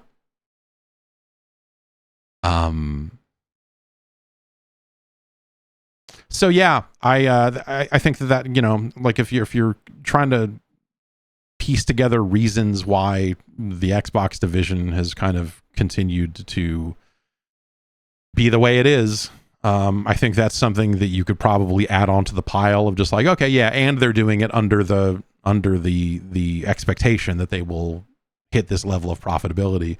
And so in that environment, yeah, man, hey, how much does it cost to port Indiana Jones to PlayStation 5? How much does it cost to get Indy up and running on Switch 2? Hey, how much can we bring Halo to, let's put Gears on the PlayStation. Let's put Forza on the PlayStation. Like Forza on the PlayStation is a really fucking great strategic move. Like when you look at the portfolio on the PlayStation side, including third party, they don't have a game like that really except for The Crew. And Forza Horizon is a significantly better game than The Crew. And so that's a case where they very easily and confidently step into a space and say, we are now the best game qualitatively in this genre on this platform. Period. It's a great place for them to be. Gears and just shooters and all this other stuff, like it's a much, that's a much more of an uphill battle, right? Where you're like, okay, we're putting an old third person, and like they put Gears 1, they put a remake of Gears 1, and now they're going to put a remake of Halo 1. And you're like, do PlayStation players really need to experience the starts of these stories in order to appreciate the later entries in the franchise? I doubt it. But also, I don't know that will people that don't have nostalgia for Halo care in the first place? Like, do you want to play a 4-player shooter, like a co-op campaign these days, especially one that is, a remake of a thing, and it is this team's, like I said, this feels like it's probably partially an experiment of, hey, let's ship something on the Unreal Engine, let's get it done. Like, is that something that you're like, yeah, I can't wait to see the Master Chief in action. I can't wait to look up at these lights and then look down at these lights. It's going to be fucking killer, bro. I don't know. I have some fondness for yeah, I don't know. Then, of course, there is the future of Xbox, and what does all that mean? It's a mess. It's a mess, dude.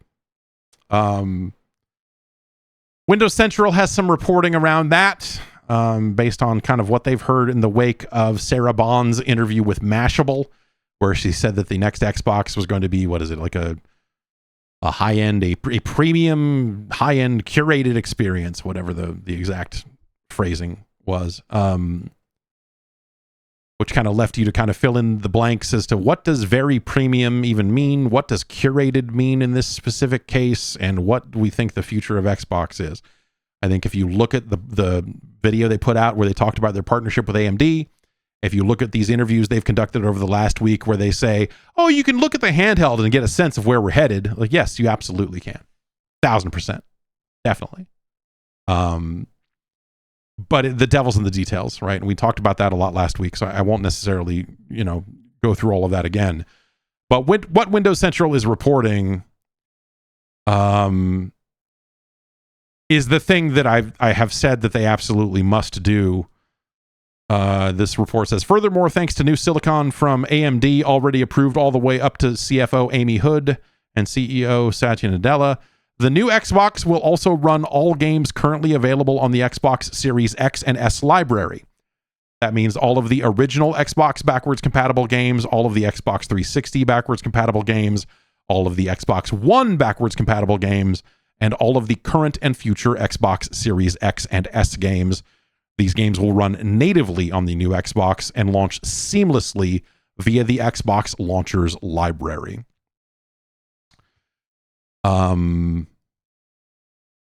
So the idea that this is, that this is something that is partially because of what AMD is doing is makes me wonder if this is sort of a hybrid solution where it is not just as easy as here's some software emulation. If they're doing something else that they intend to put into these devices, which is it remains to be seen. Yeah. So as Tursty says, it'll have a disk drive then, right? Yeah. That's kind of a big question. Presumably, if you wanted to be able to run this stuff, you would put a drive on it, right? But if you're selling a PC, you wouldn't think to put a drive on that. Maybe it would work with an external drive. Maybe they sell a drive add-on for the people that need that just for backwards compatibility purposes or whatever. That you could do that on the next Xbox. But it remains to be seen how that might actually work. And if that might actually work.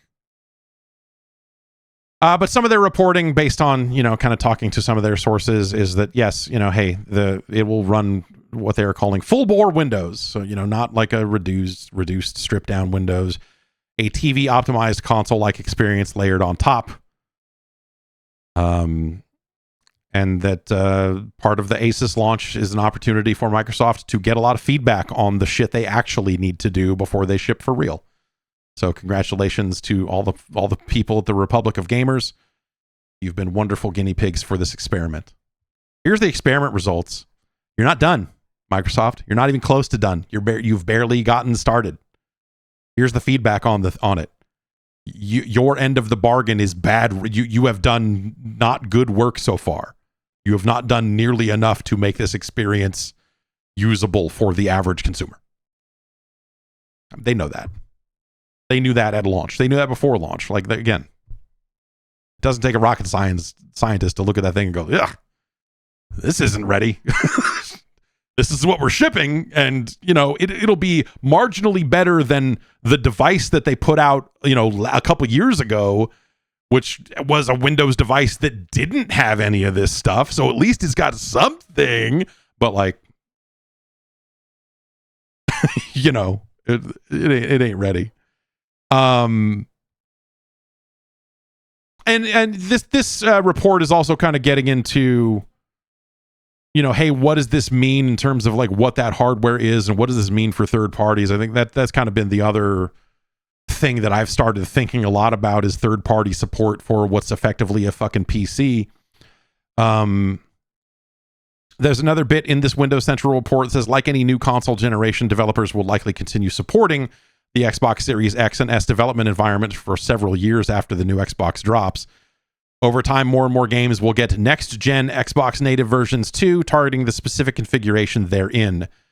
AI-powered technology. We should really say machine learning-powered technologies here. But anyway, Auto Super Resolution, Auto SR is something they've been working on that they have said will roll into the current Xbox Ally at some point, and that's an up-resolution sort of concept that they have been working on for a number of years now that I don't think is shipped on anything yet, as well as next generation frame generation. It's a mouthful. That will boost Xbox Series X and S games running on the new hardware, but developers will also have the option to target the new box directly with Xbox Play Anywhere versions and Xbox's smart delivery tech. I mean, it's PC, so they would target it by shipping a PC game. But yeah, okay, sure. Xbox Play Anywhere, I guess. Like, yeah, that just means you get a license on the... Like, Xbox Play Anywhere is not some magic solution that magically morphs Xbox games into PC games. It just means they also make a PC game, and when you buy one, they give you the other one as well. It ain't magic. But yeah. Xbox Play Anywhere has to be a thing that they focus on really heavily, and they have to get third parties on board, at least for this transition phase, because if they want to be able to really leverage whatever the next Xbox is going to do, they're not going to get there with binaries built for an Xbox Series X that have been like magically up-resed, you know? Like they need to start natively supporting the hardware, and that means it's a PC. But it's a PC with a set spec, which is actually kind of interesting, not just as a console, but also in the world of PCs. If you've got like a mainstream device that has been pushed on a lot of people and maybe even subsidized ever so slightly to make it a little bit more palatable for a wider audience, it gives developers a more like a hard target to go like, okay, well, yeah, you know, instead of like, hey, we want to hit this wide range of hardware that the Steam survey says this and this, like that's still going to be a factor in making your PC game. But there's also value in saying like, okay, but also this is the most popular, or this is the, you know, this is one of the most popular PC configurations out right now. It is this Xbox 6800, whatever, throw a number on it, who cares? The Xbox 9000 and then the Xbox 9200 is clocked up ever so slightly. You know, you could do all kinds. Once we're over this bridge, there's a lot of really insane shit you could do with making more of them and making slightly more powerful ones. But one of the benefits they potentially get that they can offer to developers is like, hey, here's a set spec for PC. We think the drivers will be here. We think that the hardware will be here. This is what you should target. I think the other value in that sort of scenario is reliability and stability for running games, right? The minute we start saying, hey, this thing's a PC, you know, it's like I talked about, you know, my experience with the Outer Worlds 2 is not typical. I don't see widespread people out there, you know, yelling at the sky that Outer Worlds 2 doesn't, you know, is crashing for them in the first hour, which is the experience that I have had. But that's the experience that I have had. And I think that those sorts of experiences become a lot harder to swallow when you are selling these devices to, you know, as consoles, selling them to console players or what have you, right? Like that's sort of a problem. If games are going to ship broken the way PC games sometimes do for compatibility reasons or what have you, like, oh, you know, like how many NVIDIA drivers come out like the day before a game comes out and it's like, you need to, this year was the year of that for sure, for NVIDIA especially. Like Doom, the Dark Age had stuff built in that was like, dog, you need to go install the latest drivers because this will be fucked if you don't. That's not something you can do on a Xbox that's hooked up to a television, or it's something you shouldn't do, right? It's something that the ROG Xbox Ally X still does because it's just a fucking PC. But Microsoft needs to get this thing into a place where like those experiences don't happen and these games don't ship broken like this. Like, I don't know how you do it. I don't know how you leverage third parties to say, make your games run better on our version of the PC than everyone else's, than just regular PCs. They're all Windows, but our configuration matters more unless you sell enough of them to be able to wield that and say, this is the majority of your consumers, or a significant, you know, 40% of your players are going to be playing on this fucking thing. So make sure it runs right here and doesn't break. I don't know. I don't know how you, I don't know how the fuck you do that. But it feels like, there's some version of this scenario where when we get to this far-flung future where the Xbox is just a fancy word that they wrote on a PC, they took a green Sharpie to a fucking micro fucking ATX case and just wrote Xbox on it and said, here you go. I don't know how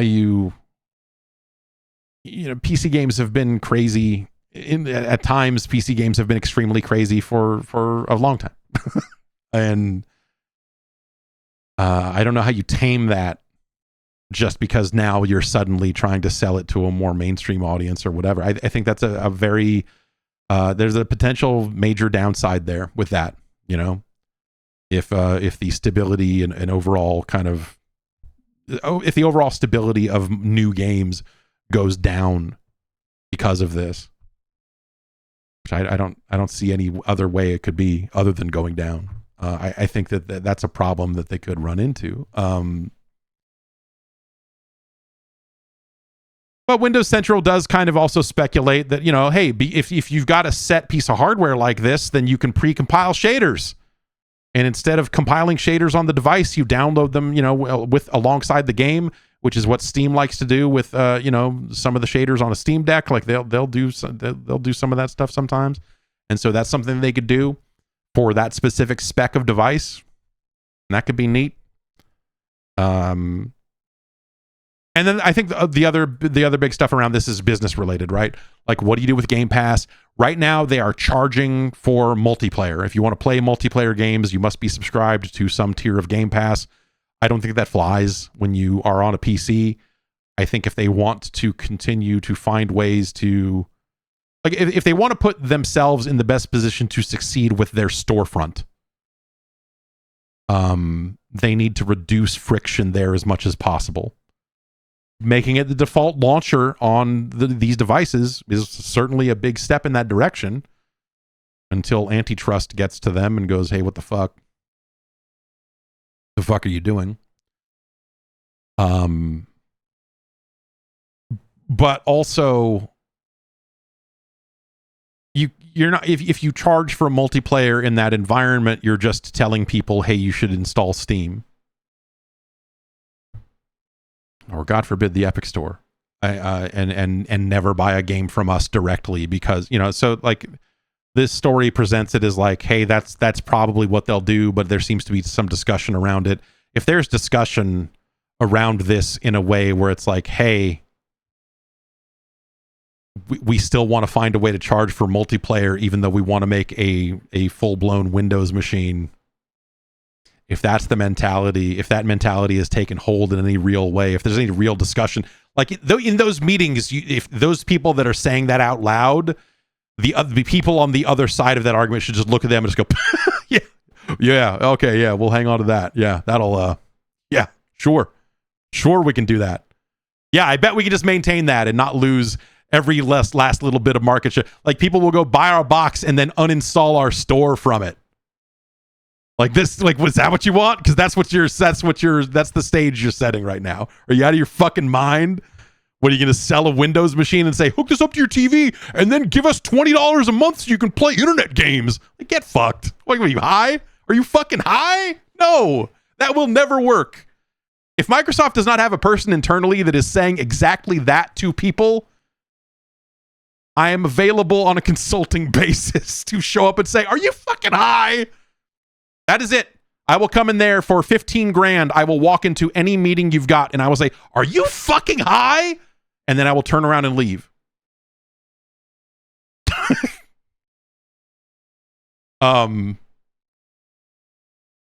So yeah, man, that's like, I think that's there's no real, there cannot be any real conversation that involves that. That's just not something, unless they're going to convince the rest of the PC industry to collude with them on charging. It's just not going to work. Straight up. And it's foolish if anyone is assuming that they can get away with it. If anyone at Xbox is thinking like, maybe we could thread the needle on it, like, no, dude, no, that ship sailed. And then you sunk it to the bottom of the ocean. You Sea of Thieves that thing into the fucking ground. It's done. This is the way forward now. Embrace it or fucking leave. Anyway, whatever. But there's also other uphill battles that they will face by virtue of them making an open platform, right? By saying, hey, we're making a Windows machine. You can install whatever you want on it. Think about this. Today, right now, if you open up the Xbox app and you type in Fortnite, nothing comes back. Now, think about the conversations that Xbox will have to have with third parties in order to get more and more of them on board with their storefront and supporting their storefront. A lot of that is like, well, it's going to be the default experience that you'll see on these console Xbox, on these fake console PCs we're making. It will launch to this storefront, so you should have your game on this storefront because we think a lot of players will be, using that store. They will not go searching for another storefront to install, and so you should really be on this storefront. But you can't tell that to Epic because you go to Tim Sweeney and you say, "Dog, you got to put Fortnite in our store. It's what people are going to find." He's going to say, "Do you see the fucking hoops I make people jump through to install my game on Android devices and iPhones? Do you see the lengths to which I am willing to go to keep that 12% for myself? I am going to put up Fortnite.com/Xbox, and when you go there, it's going to be a step-by-step guide of how to install the Epic Store and how to download Fortnite. And I will say, if you download Fortnite on your Xbox PC fake console, I will give you 1,100 V-Bucks. Even though we are in business with the Fortnite crew shit, I still am going to want that percentage, right? Unless Microsoft shows up with enough business to throw at them in one way or another, which the Fortnite crew thing on Game Pass is probably a step in that direction, to make it worth his while. But he wants to own those customers. He wants to own that relationship. And I'm sure that he would like an opportunity to continue to build that storefront. So why would he put Fortnite directly on the Xbox store? And maybe this will change in like a matter of days, right? I guess, now that we're talking about it, like if they are going to add a Fortnite subscription as a part of Game Pass, maybe you'll just be able to get Fortnite out of the Xbox store. Maybe that was the deal they made. Maybe they're already on top of it, right? That doesn't start for a few more weeks, so we'll have to wait and see. Maybe they figured it out. But I think if I'm running a storefront like Epic is, and you look at the lengths that Epic has gone to say, no, fuck those guys, install our thing directly, fuck them. Who do they think they are? Fuck them.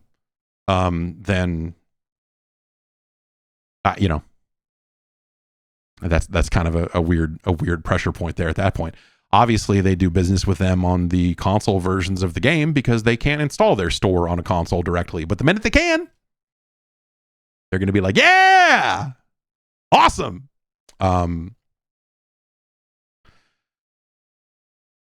So yeah, I mean, I don't know. I think that those are the sorts of things they will have to tackle. The Xbox store cut is 12%. It's the same 12% that Epic takes. Steam still takes more. And so that's leverage that they could use to, for developers who are not currently supporting the Xbox store on PC. Man, it'll be really nice in a weird way. It would be really nice when the Xbox Series X is fully dead, because every time the word Xbox leaves my mouth, I feel like I have to stop and qualify which Xbox I'm talking about, because it now means so many different and in some ways conflicting things that you can't just say Xbox anymore. It's the dumb thing they've done to their brand, where you're like, okay, no, when you say Xbox, what do you mean? Do you mean the Xbox app on PC? Do you mean an Xbox ass Xbox that's plugged into your television? Do you mean everything's an Xbox, like the cloud? Do you mean this handheld that we partnered with but isn't really ours, but we partner with them? Is that the, like, what? When we get to the other side of all of this, it'll be a little bit easier to talk about. But right now, it's frustrating on top of everything else, because you're like, okay, when I say Xbox, I mean Game Pass. Like, if anything, On the other side of this, Game Pass becomes the main product, right?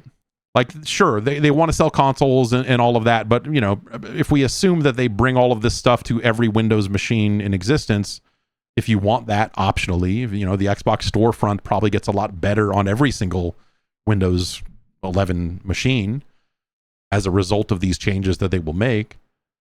My question there is, if they do decide to do backwards compatibility, is that something that you can only do on their boxes, or can I play my backwards compatible Xbox 360 games on a PC-ass PC? Or is it some kind of like, oh, AMD built a part specifically, and, you know, whether it's for security, that to me is one of the handful of like weird things to work through that I don't know which way they would go with it.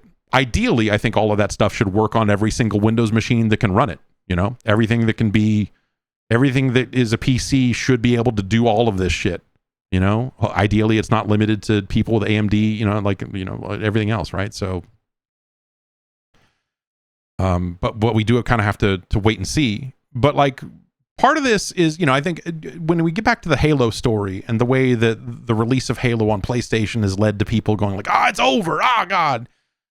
I think some of that has been like, well, you know, and also the end of exclusive games. What does that mean for the types of games that a hardware manufacturer would subsidize in order to differentiate their platform from the other ones? Like, sometimes you would have weirder, smaller games. Sony used to be big into this on the PlayStation 3, and then they abandoned it completely. In Japan Studio and everything else that they used to make, you know, the trash panics of the world. But like, what happens to a game like Keeper on the other side of all of this? It's a nice like feather in the cap. Like, hey man, yeah, Keeper, you can, you know, it's an art thing. It's got, you know, like this kind of interesting appeal that is different than the typical video game. It's a smaller project, but it's something we supported, and isn't it cool that we supported it? And the answer is like, yes, of course it is. And I don't mean like, what does this mean for Keeper 2? You know, anything dumb like that. I mean, like, you know, a game like Keeper, a smaller game in a world where like they're not trying to support a console and all this other stuff. I think all of that, the onus on all of that then shifts to Game Pass even further than it already has, right? And you have to say like, okay, like we want Game Pass to be a great service for a wide swath of games, and that means stuff that you know, it's not just going to be the biggest games on the planet, but like, yes, in you know, where does Pentiment exist in this? Sure. Where, you know, your Hi-Fi Rushes of the world, like, you know, smaller projects, or even just like more experimental stuff. Like there's a world, you know, where something like Sea of Thieves never happened and never had the time to latch on the way it did. You know, they never had enough time to iterate on it to make it work, but they were given enough time to make it work because it was a different Xbox back then. They would not have that chance today. I mean, obviously, you know, their next game got canceled, but that's something that if you're a hardware manufacturer, you can kind of sit down and go like, well, hey, look, you know, we're going to stay the course on this because we think that it's something that can really stand out as something different. No one else has this, and we think that holds value. Now, you know, that if everything's everywhere, they don't really have that pure kind of, this is the only place to play this game thing. And so it does lead to a situation where you start to think like, okay, now what? Does the shift become, okay, now Game Pass is the best way to play this product? And if Game Pass stays big enough, which at its current price is hard to imagine, if Game Pass stays big enough, can it still support smaller games? I don't know where the math ends up working out on that. I think there's certainly a pathway through all of that where it does. But it's unlikely that they will be able to launch Game Pass on other consoles. If they do, it would be a part of, you know, like if they really wanted to do a deal with Sony, much like Ubisoft did. I mean, Ubisoft did a deal with Xbox now as well for like the cut off older portion of their library. EA did a similar thing. once they're kind of clear and done with dedicated console hardware, and by that I mean they're selling PCs, I do think that there is a potential opening to where they could say, hey, you know, what if we did an add-on bundle that was part of this tier of PlayStation Plus? If you get the highest tier of PlayStation Plus, then you also get not these day one games. Maybe you can upgrade for day one Xbox games the same way you could upgrade for EA games. I don't know that there's enough value there. Maybe. Probably not. Third parties would not, you know, that'd be a whole different thing. But maybe there ends up being a scenario where there's an add-on subscription on the PlayStation where it's like, hey, here's first party Game Pass. Here's day one Xbox games from the Xbox Game Studios family of studios. And so you get Bethesda stuff, Activision stuff, and you know, Sony would get a cut of that, and that you know, maybe makes that weird, but like they do that today. Like Sony allows Ubisoft to have their subscription there. EA Play is on PlayStation.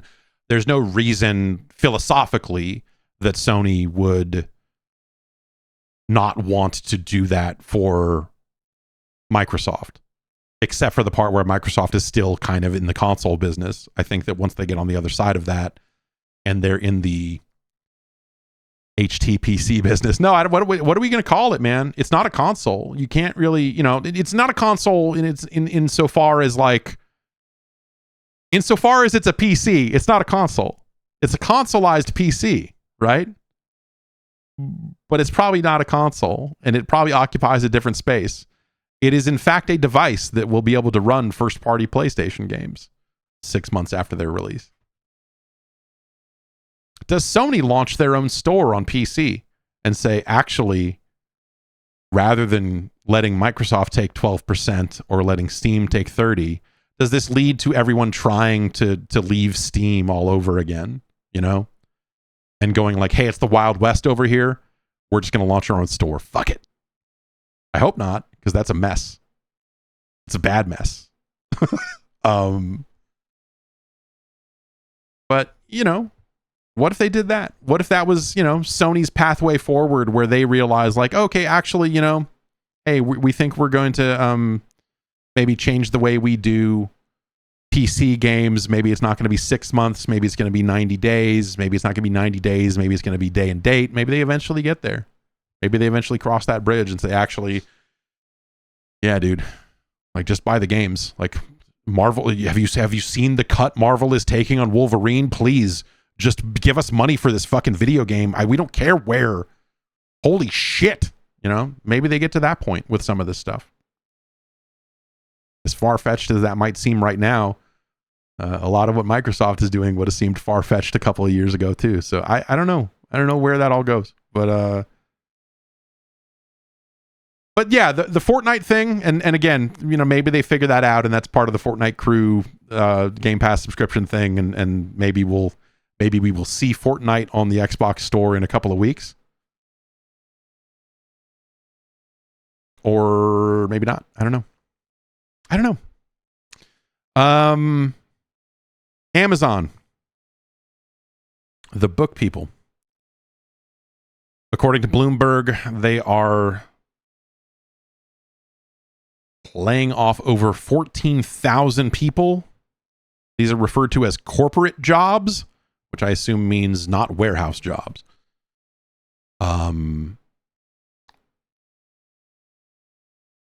This is we don't have specific numbers, but it sounds like their video game operation is going to be hit pretty significantly in this. The memo that Bloomberg got a look at refers to it as significant role reductions in Irvine and San Diego. I think Irvine is where Double Helix was, right? That's the original Killer Instinct studio, or the original modern Killer Instinct studio that Amazon bought. Bloomberg also states the company will reduce the amount of work it does on big budget titles, particularly surrounding massively multiplayer online games or MMOs. Crystal Dynamics will continue work on a new Tomb Raider game. They have a studio in the UK called Maverick Games that is working on a racing title. I don't know if he's still there, but Craig Sullivan, who was speaking of Need for Speed, we were talking about earlier. Craig Sullivan was on that that Amazon driving game they did with the guys from that TV the guys from the TV show about cars. The old British dudes that were all assholes. What the fuck was whatever their show was? They did a show for Amazon.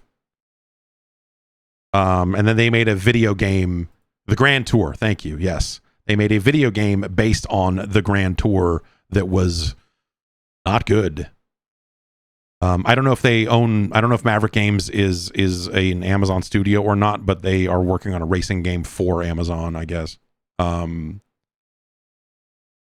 But yeah, I don't know. Amazon published a couple of MMOs, some Korean stuff that they brought over, and they sure did send a lot of press releases out about them. And every time I tried them, I was like, these are not great.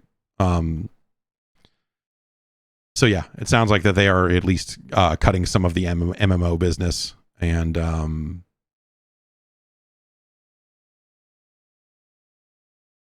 but yeah, that it sounds like that is still, they're still in production on that Tomb Raider game, I guess, and some other stuff. So this is not them completely punching out of the video game business. And remember that they just like reconfigured Amazon Luna, their streaming thing or whatever. There's some, that's like a casual games thing. There's like some kind of Snoop Dogg court case game thing that was the lone standout in whatever list of games they decided to launch along that stuff. Gematsu.com is reporting that Battle Arena Toshinden 1, 2, and 3 are going to be ported to modern platforms. We finally reached it. We finally reached the point where we have run out of video games to remake. Not a lot of detail here, other than the company is called Edia, that is going to be that has entered into this licensing agreement to produce these ports, or these remakes, or whatever form they end up taking. But they are going to be bringing these games to modern platforms in some capacity. They may just be re-releases of emulated games. I don't know if they're going to freshen them up a little bit or not. We don't really have the details here.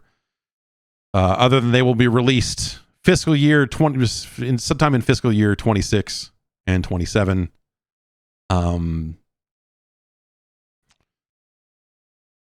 Toshinden,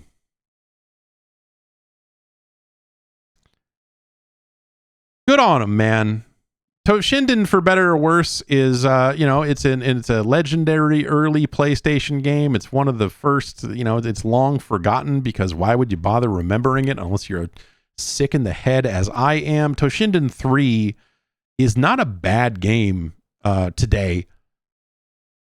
I think Toshinden 3 is the one that still it actually plays okay. It has a really big roster. It's got 10 count.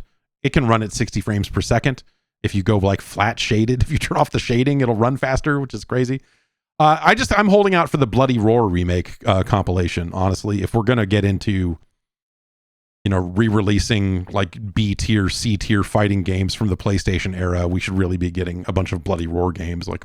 Give me Beasterizer. What the fuck are we doing? Toshinden 1 does not hold up. It barely held up then. It was just the only thing that you had before Tekken was out, and it looked cool for what it was. But the specials didn't come out. The feel of the controls in Toshinden 1 was bad. It was hard sometimes to get specials to come out, and Toshinden 2 I remember being a little bit better, but not really all the ways that you wanted it to be. Toshinden 3, for what it's worth, I think fixed a lot of that. It just played a lot snappier. It felt a lot better in the hand. And, it has 10 count in it. And, that goes for something. So, I think that's kind of awesome in terms of ridiculous re-release news. I hope that these are I hope that these are somehow full-on polished up, cleaned up remakes, which would be real silly, especially to do all three of them. The fact that they're doing all three of them tells me that they're just going to emulate PlayStation games, but it would be neat. It would be neat if they did some proper work to at least Toshinden 3. I do think that Toshinden 3, if you just cleaned up the models and made it feel a little bit better, just more reliable on the inputs and stuff, I think that game would still be okay. It would not be some big fighting, like people would not obsessively play it, but like you could play it. You could do a lot worse.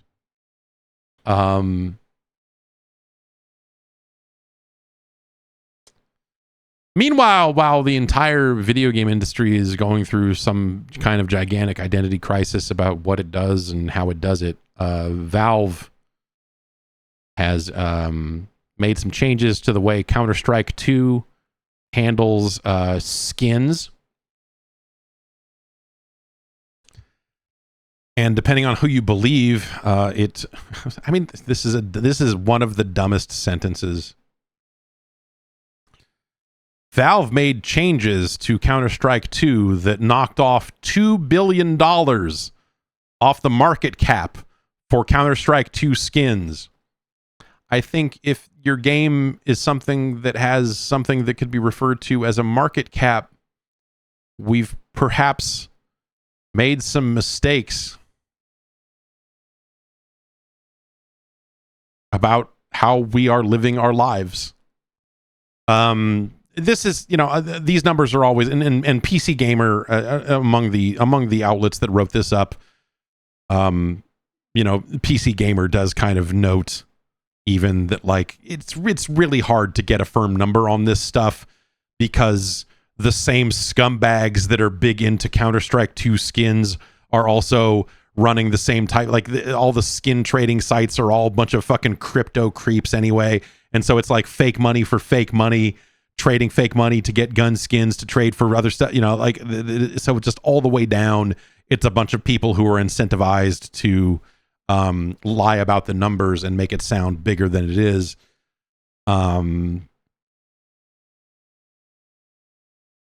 Bloomberg reports that $1.75 billion in market value fell out of CS2 skins overnight following this update. What they did is, as far as I understand it, they've done some things where you could have like 5 skins of one rarity and trade it up for an item of higher rarity. And there were some items that were technically of that rarity that were not were not eligible. And so they have made, I guess, knives and gloves now are eligible for this trade up process. And so you can make stat track knives, which are apparently worth a lot of money on the Steam marketplace, or even, I guess, these third party fucking insane skin sites. And the whole thing is so sleazy. It doesn't come up as often as maybe it should, but like the CS2 skin stuff or just Counter-Strike skin stuff in general has for a long time been like really, every time you look at it you go like, oh, these guys, what are all these scumbags doing? It really looks shitty. Whatever is happening here, these people look like real fucking dirtbags doing this looks like some shit that you have to be hunched over a computer chain smoking cigarettes to get into. If you are not hunched over a computer and chain smoking and ash of a cigarette is getting in your keyboard, I don't think you're allowed to be a high roller in the Counter-Strike skins game. But the skin stuff's come up multiple times before, whether it was like people that made Counter-Strike skin gambling sites and then streamers who were affiliated with those gambling sites but didn't disclose that affiliation were streaming themselves winning expensive skins, trying to get kids and Twitch streamers and like people, Twitch viewers and everything to go waste a bunch of money on skins gambling. It's the sort of stuff that like technically it happens off platform just enough that like Valve can kind of go like, yeah, I don't know, man. But it's just close enough to it that it's And so I don't know, like on some level, you know, Valve bringing chaos to this scene, they deserve it. If you've staked any kind of real money into something as flimsy and fake as Counter-Strike 2 skins, you deserve to get taken for everything you're worth. Period. All your apes gone? Fine. You fucked up. Like, don't... Like, this market could disappear overnight. Valve could just say, hey, we've decided to stop allowing the trade of skins in Counter-Strike 2. It's just not really aligned with where we're headed with the game. We're going to do a whole different thing. Anyway, like, they could do that tomorrow. They're not going to because they make money too, right? They're incentivized to keep this fucking nightmare going too. But since they get paid on trades in general, like, they probably want more action, right? I don't know. I don't know. This stuff sucks. I think this stuff sucks. That's it for the news. The PlayStation turned 25 over the weekend. 2 days ago, Sunday, the 26th, was the 25th anniversary of the United States release of the PlayStation 2.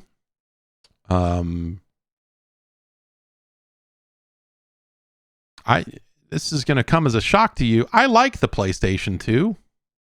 I think it's hell of a platform. Whatever. The PlayStation 2 is, if it is not the number one best gaming platform of all time, then it is number two. I don't know, man. It's, you could make a really strong case for it as the greatest video game platform of all time.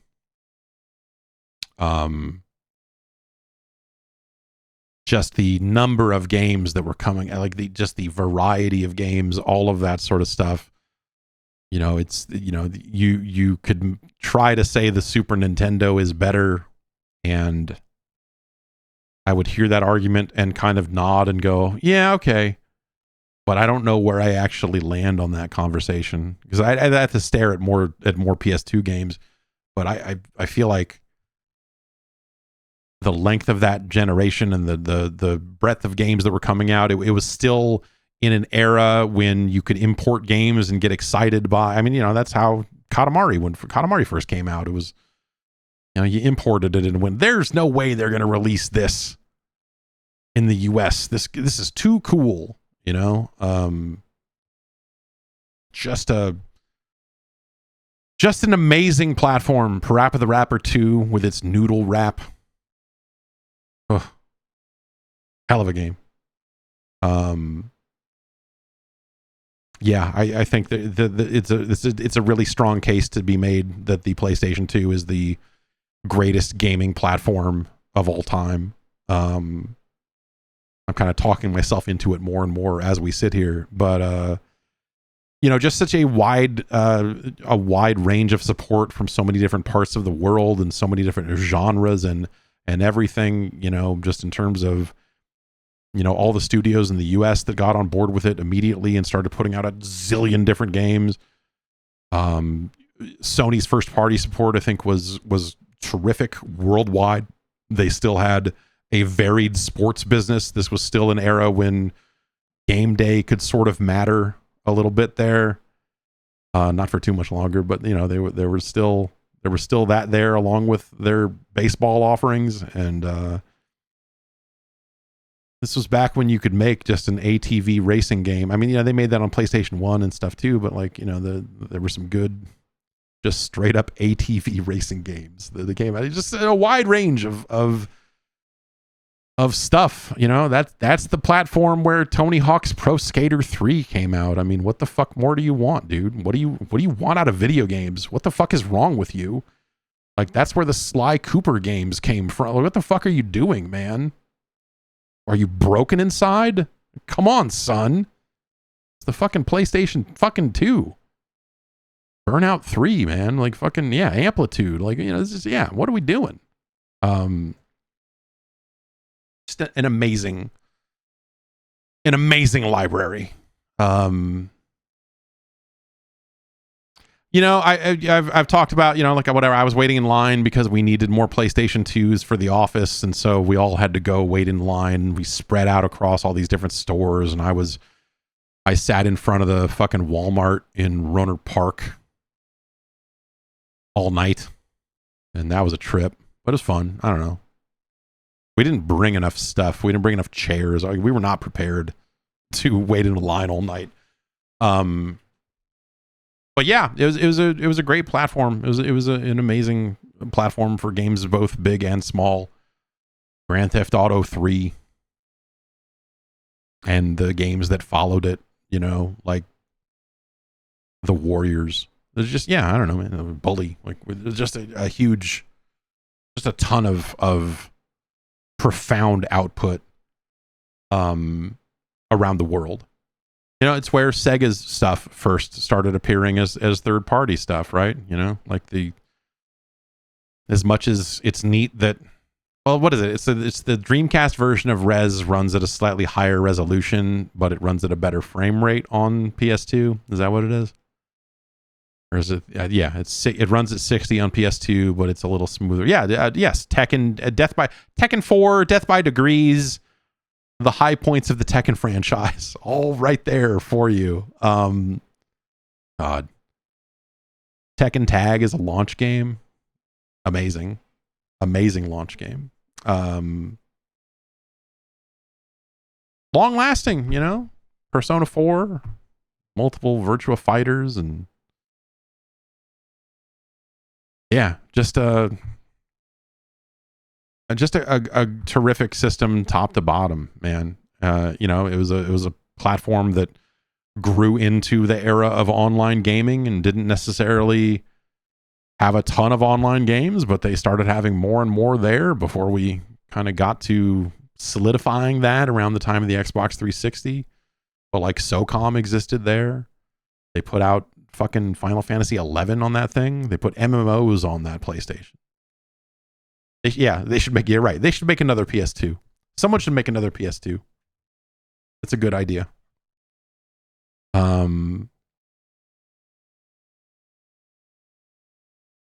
Yeah, I don't have anything like Sage-like or whatever to say beyond like, damn, dude, that was a good video game platform, and a lot of those games still hold up surprisingly well. And I miss it. I miss it in a lot of ways. We never had it like that again. Why don't we get into some emails? You know, let's take an ad break and we'll come back and we will get into emails after this. Hey, remember that doctor's appointment? The one you've been meaning to schedule for like 6 months now? Or, you know, I mean, maybe you're really letting it slack. Maybe, you know, that annual checkup that's like been 3 years in the making. That dermatologist visit for that mole, you're like, I should get that looked at. When was the last time you saw your dentist? When was the last time you called your dentist? It's not fun. It's not fun to book these appointments. So why not take some of the hassle out of it? Book it today. ZocDoc makes it easy to find the right doctor right now, and it's all online. You might even be able to book an appointment before the end of this ad. ZocDoc is a free app and website where you can search and compare high-quality in-network doctors and click to instantly book an appointment. With ZocDoc, you can book in-network appointments for more than 100,000 doctors across every specialty, from mental health to dental health, primary care to urgent care, and more. You can filter for doctors who take your insurance, find ones that are located nearby or a good fit for whatever medical need you may have, and ones that are highly rated by verified patients. You can filter based on specific preferences, whether it's like, you feel more comfortable with a male doctor, or if you have specific language needs, availability that fits within your work schedule, or one that has an opening in the next day or so. Yeah, in the next day or so. Once you find the right doctor, you can see their actual appointment openings. Choose a time slot that works for you and click to instantly book a visit. Appointments made through ZocDoc happen fast, typically within just 24 to 72 hours of booking. More often than not, you can even get same-day appointments. That's wild. My last time I called my doctor, I think I made an appointment for, I was like, it's not a pressing need. It's my annual, I need to come in here. You need to check me out top to bottom. And they were like, cool, man, come in like a month and a half. Like, what? Stop putting off those doctor's appointments and go to ZocDoc.com/JeffG to find and instantly book a top-rated doctor today. That's ZocDoc.com/JeffG. ZocDoc.com/JeffG.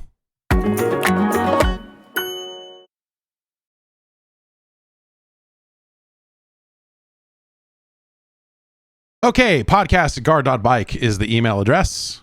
Send me your emails, and I will take a look at them. We have gotten a pretty good batch of them so far for this week. Why don't we get into it here? Brandon from Ohio writes in and says, I have a question. If the next Xbox is just a Windows PC running an Xbox app, how will they fight piracy? Without getting into detailed instructions, piracy today is easier than ever. You don't even have to use torrents anymore. Okay, all right, well, yeah, this is... Many games you don't even need to install anymore. You just unpack the RAR and run the file. Is it even possible for Microsoft to lock down a version of Windows where you can't even download files? And obviously they wouldn't be able to stop you from installing stuff, as the person may need to reinstall Steam or the Epic Game Store or whatever.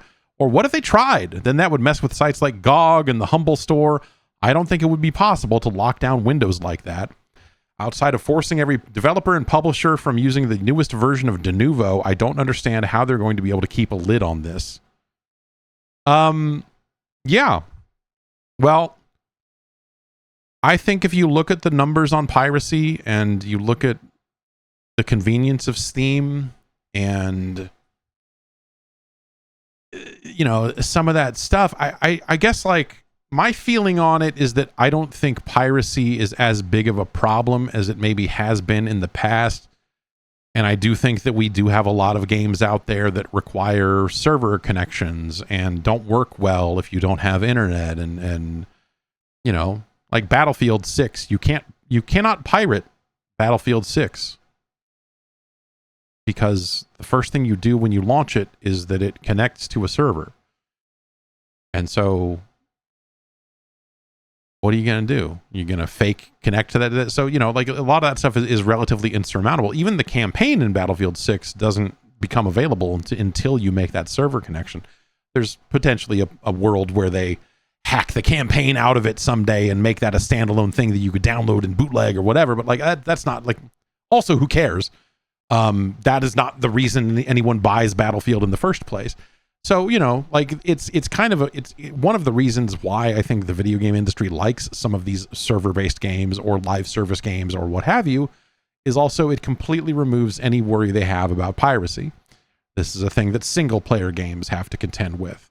And, you know, there are a lot of single-player games, but that stuff is, you know, a lot of that comes from smaller studios. And, you know, I don't know. I don't really get the impression that this is a massive problem. And I don't know that piracy is something that cuts so heavily into, you know, like, yeah, sure. There are always going to be people out there that are so dedicated to stealing a thing that they'll be able to steal the thing, right? If you can make it casually easy for people to just buy a game, they would much rather have that experience instead of setting up whatever you're talking about. Most of the people that are going to buy an Xbox system, though it's just a Windows PC, but most of the people that are going to buy something that is an Xbox console, quote unquote, you know, like, are those people going to fucking unrar? Like, you're talking about unraring files on here. Like, that's not a difficult thing to do. Anyone could do it, but a lot of people aren't going to know what any of that is. You're going to say that to them and they're going to go, I don't know. What is that? Like, go read subreddits for emulator shit someday. If you really want to fucking drive yourself insane, and look at the people complaining about some of the easiest, just like, hey man, like people saying, I got this error message. What does it mean? And you look at the screenshot and it's like a very clear error message that says you need a file here.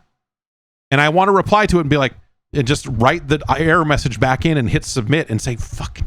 But like the number of people that fucking cannot be bothered to figure shit out And now you're going to say like, yeah, go unrar a file and put it on a directory on your C drive or your D drive. They're going to go, what the fuck is a C drive, son? They will never want to figure that out. So yeah, man, people that are in the know that want to steal stuff, whatever, man, they'll get a PC. They have a PC anyway, and they're doing what they're doing. But is that a thing that is like crippling the game industry? Is that destroying sales of video games? No, man. No, like people, especially small studios, they get the benefit of being a small studio. People go like, oh man, I want to buy this game to support this people. Like, yeah, it'd be very easy to steal this, but like, I'm gonna buy this game because I want to support this team. Like that is something that is, that's like Bandcamp exists purely on that concept, right? Of like, oh yeah, I could go listen to this any number of different ways on any number of different streaming services or YouTube or whatever, but I'm just going to buy the flax from these people because I want them to get the money directly. Does JPEG Mafia need the money that you are going to spend on scaring the hose director's cut? I don't know. Maybe he does. I don't know. But are you going to give it to him because you're like, you guys? Yeah, maybe.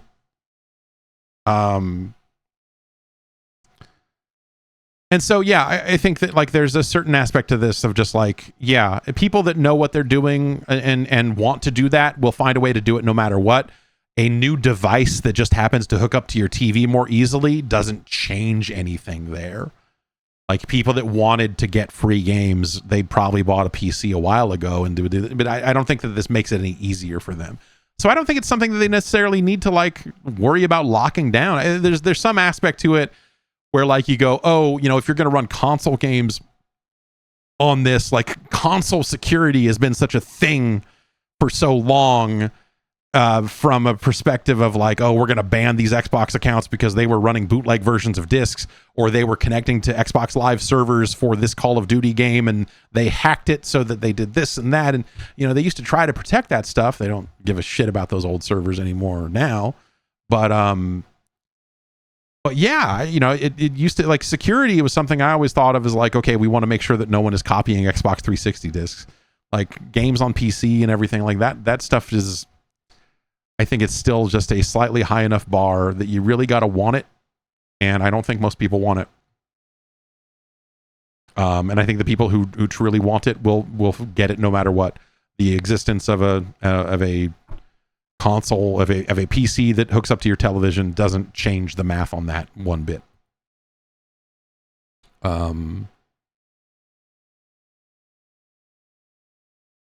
Let's see. Andrew from Maryland says, why was the ROG Ally released? Yeah. I'm pretty new to the PC community. Why was the ROG Ally released at all? Would it have been better to keep in-house for Xbox and release a more comparable competitor? No, I don't think so. Because, like I think Asus would have released this thing one way or the other. They would have wanted to put a new device out this holiday season regardless. Whether it was an Xbox or not, they would have said like, oh, this chipset is iterated just enough to where we feel like we want to put another one out. And cool, yeah, if we're going to partner with Microsoft on it, so it's going to have an Xbox button and they're going to market it. That's cool. And I think that they were able to, benefit greatly from that marketing. But also they wanted to release it in this time frame, probably. I'm going to guess that like Microsoft did not call the shots on when this thing was coming out because it's not their device, which they will happily tell you if you ask them any questions like, why is this so expensive? They say, well, Asus. So this is an Asus device, just like any manufacturer releasing any PC ever. They just, they say, hey, we want to put Windows on this. And Microsoft says, here's what you need to do to put Windows on this. And here's how much we want per unit and all this other stuff. And they go, great. And that's it. This was a little bit more because Microsoft, has already wanted to go down this path of making Windows a better gaming experience for these types of devices. And so, they're heading in that direction regardless, but they're not done. I think, yeah, if it was purely up to Microsoft, would they have released a device right here, right now with their Xbox app in its current state? I don't think so, because I think it's so rough. Like, they would not have been able to put out a Microsoft branded device like this, because for as fucked up as the expectations are on this thing that is just a partner device that has the word Xbox written on the box, the expectations would be even higher and weirder for their own unit. So, you know, they did what they could. And when you consider that this is not the first one of these that Asus has put out, you realize that they were willing to put these devices out with zero effort on Microsoft's part to make it a friendlier experience. They were just like, fuck it, dude, use Armory Crate, it's good. And you're like, no, it's not. And they're like, no, it's good. Like, at least that it's got this slightly better experience now, but it has a long way to go before it's something you could put in front of a normal person. So no, I think that, you know, that Windows Central story that said like, oh, you know, they're able to get feedback on this stuff. I think that's probably valuable for them, like to get a device out there that uses this stuff, because this stuff is going to come to probably all versions of all Windows machines eventually. Like, you can enable this Windows full screen experience on regular ass Windows machines by just jumping through a couple of weird hoops. You shouldn't. It's not worth it, but you can.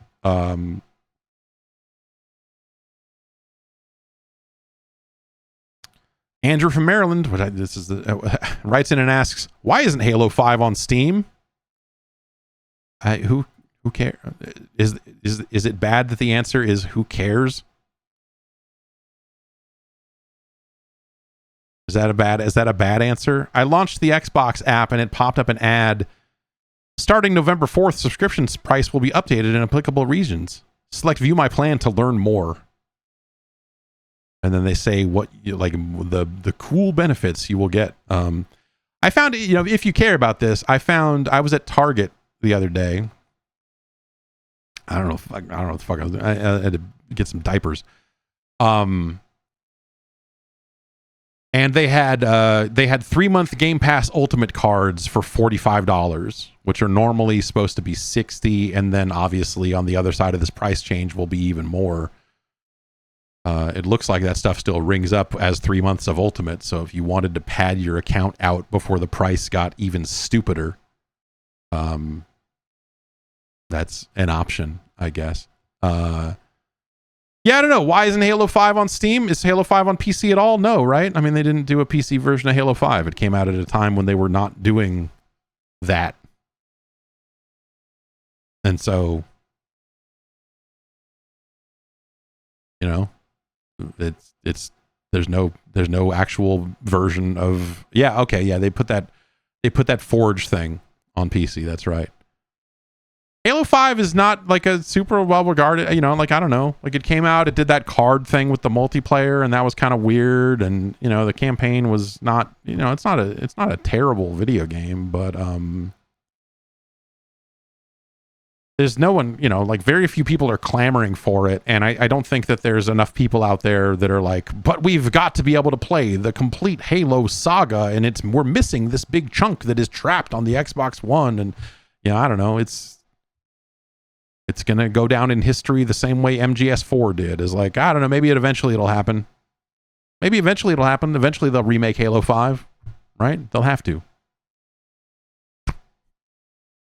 What are they going to do? Come up with a new idea? No. But yeah, I don't think Halo 5 is worth, I don't think it's worth it. Other than the reason of like, oh, well, maybe they should all be playable or whatever. Like, yeah, I guess I agree with that, but like,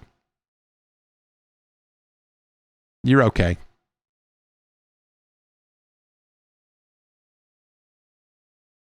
And hey, you know, if this next Xbox brings all of those games backwards compatible to PCs, then there you go. You'll be able to play that version of Halo 5 on some kind of modern device, I guess.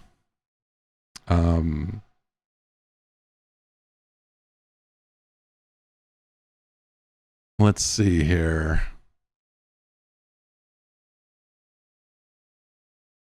Christian from Connecticut writes in, talking about the handheld PC experience. While you were talking about your experience with the Xbox Ally X and seeing the performance numbers of the Ally X running Bazite, I wonder if the future for Windows handhelds is using the Valve approach to Linux. Instead of putting a skin over full-fat Windows, as it sounds like the new full-screen experience does, which is, yeah, Microsoft will be better served making a more limited scope experience tailor-made for controller input like the big picture-esque format on the Steam Deck. Even if it means locking down some of the deeper mechanics of Windows in this mode, prioritize ease of use and maximum performance. Yeah, I mean, yeah, sure. Yeah, you're right. But like, that all takes work. Like, maybe that's where they're headed with it, right? But like, someone has to do all that work, and Windows 11 is not like new. Windows 11 has been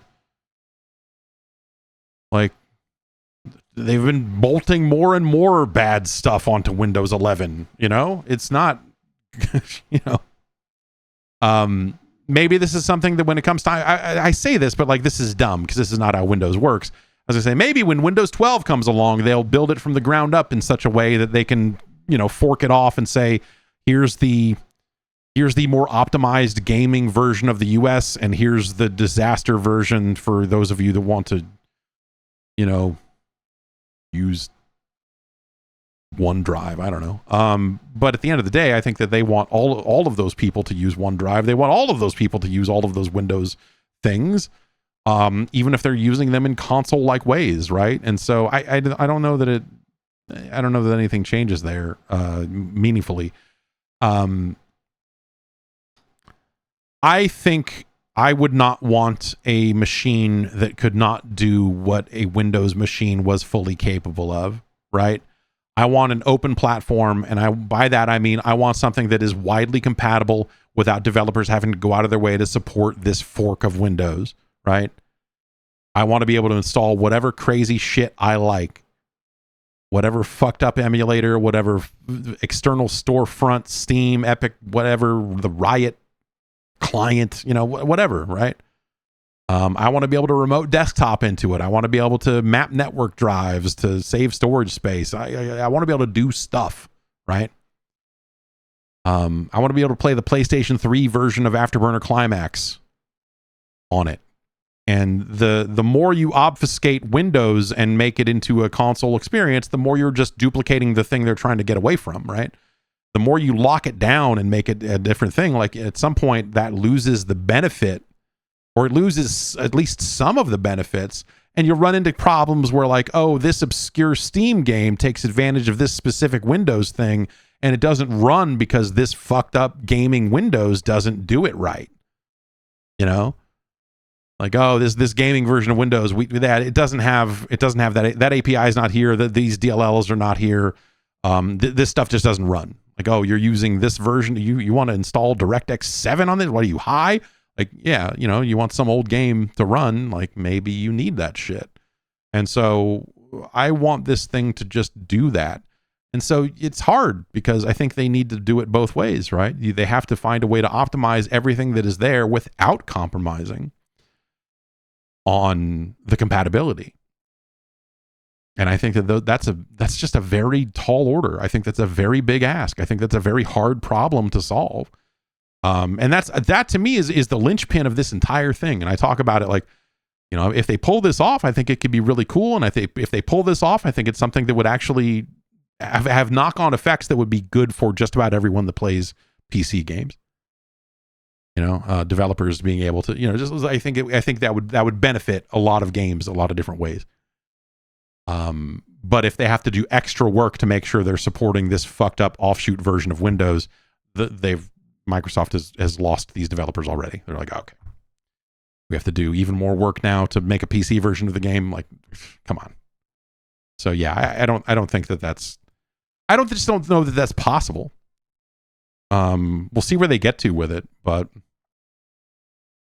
yeah.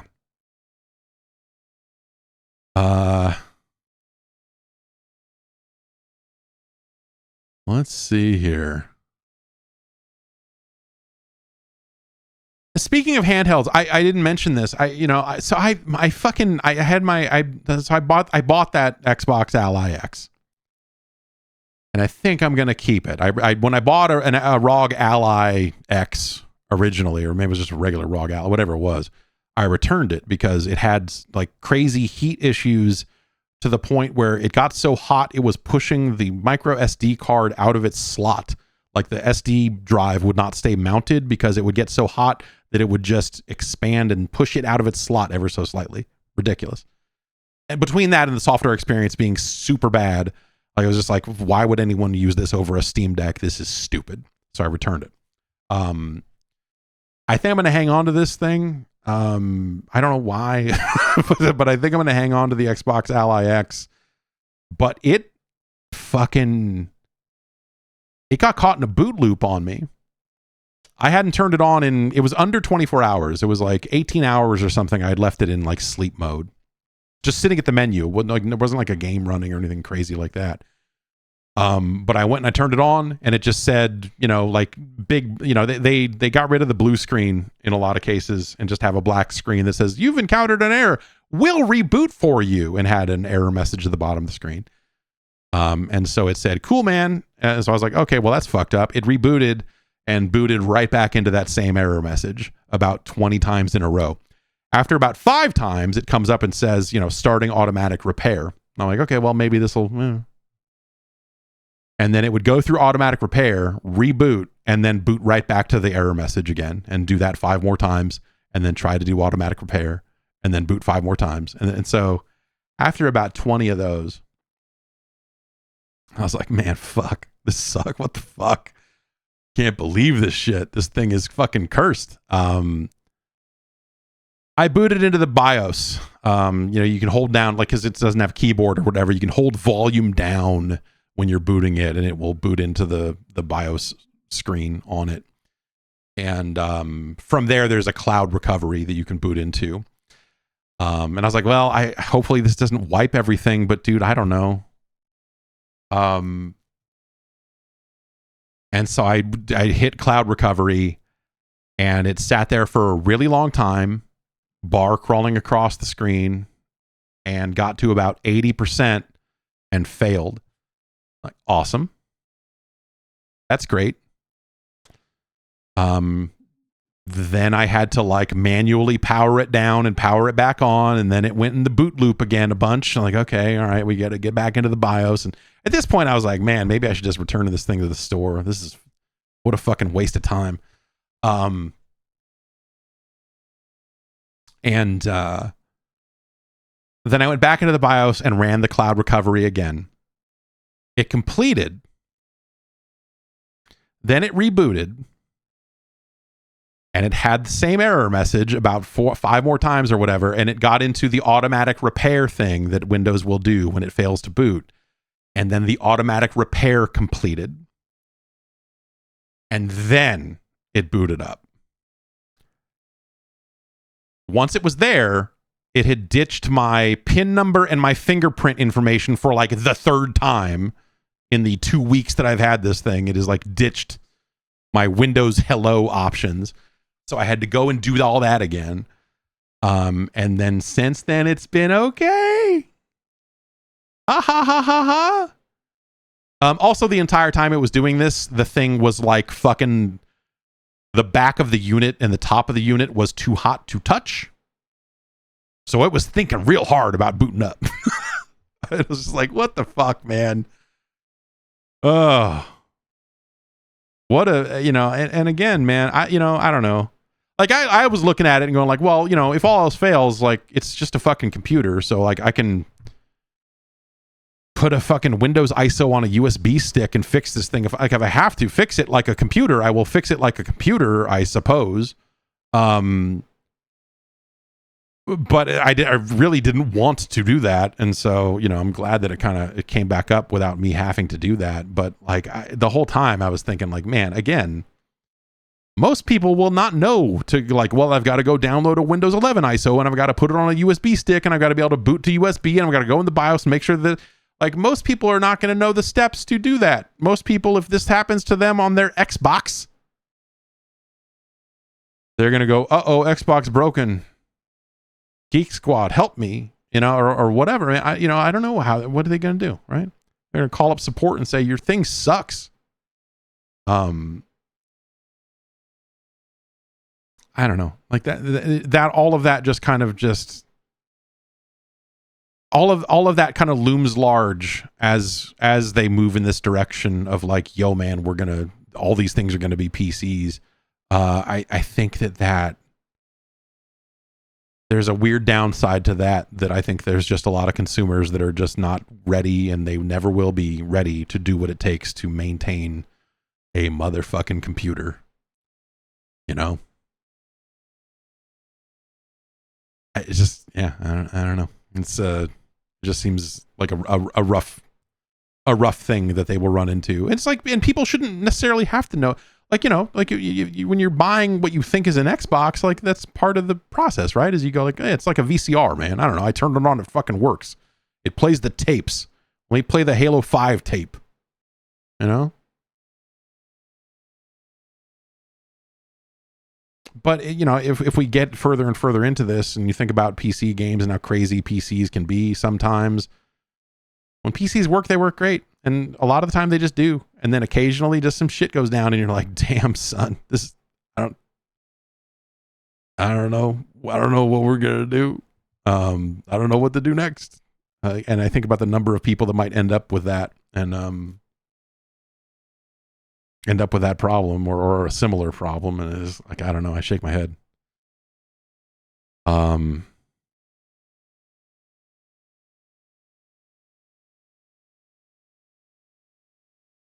Dalton from Pittsburgh writes in and says, I just wanted to make sure you're aware that Arby's is selling steak nuggets right now. Yeah,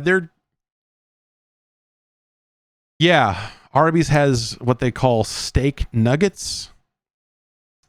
You would eat them with a fork because they're not breaded. I don't know. You don't have to, I guess. But they're, you know, they're messier than the typical chicken nugget because it's just wet meat. Here's a cube of wet meat. That's what these are. It's a fucking fat, soggy, messy cube of wet meat. And, like, is it steak? Yeah, probably. Yeah, sure. It's identifiable as steak. They cubed up some steak and said, here you go. But, like, the way it is, like, seasoned and produced and everything, it's like someone took a bunch of beef jerky and said, we're going to rehydrate this beef jerky. And so they took cubes of beef jerky and submerged them in water. Like, hey, here's some warm water. Dump these steak cubes into this. And just made these soggy, sloppy fucking, like, not even sous vide, just like, here's some damp steak. Again, it tastes more like a beef jerky. Like, it's seasoned the way like a beef jerky is. And so, like, from a consistency perspective, it's just fucking weird. It's not bad. I don't know. I like beef jerky. So what are you going to do? It's warmish. It's warmish. I would not call it hot. I would not call this food warm. At least not by the time I was eating it. Yeah. Yeah, they have that. It's okay, I guess. I don't know. It's okay. It's like, it's gross in a lot of ways. There's just something about the consistency of the food itself that is just kind of like, ugh. Just to feel like a fucking, it's got some real fucking, like, you know what? It would be really fancy dog food. If you gave this to a dog, a dog would be pumped. If you're one of those people who's like, I made a warm meat, you know, I got this dog food, then you're supposed to, like, heat it up. Like Gravy Train or something. If you're like, I got to pour some water into this and I got to get some hot water and let it sit. Like, it would be some real fucking awesome dog food. As far as people food goes, well, it's better than most of the dog food I've eaten in my life.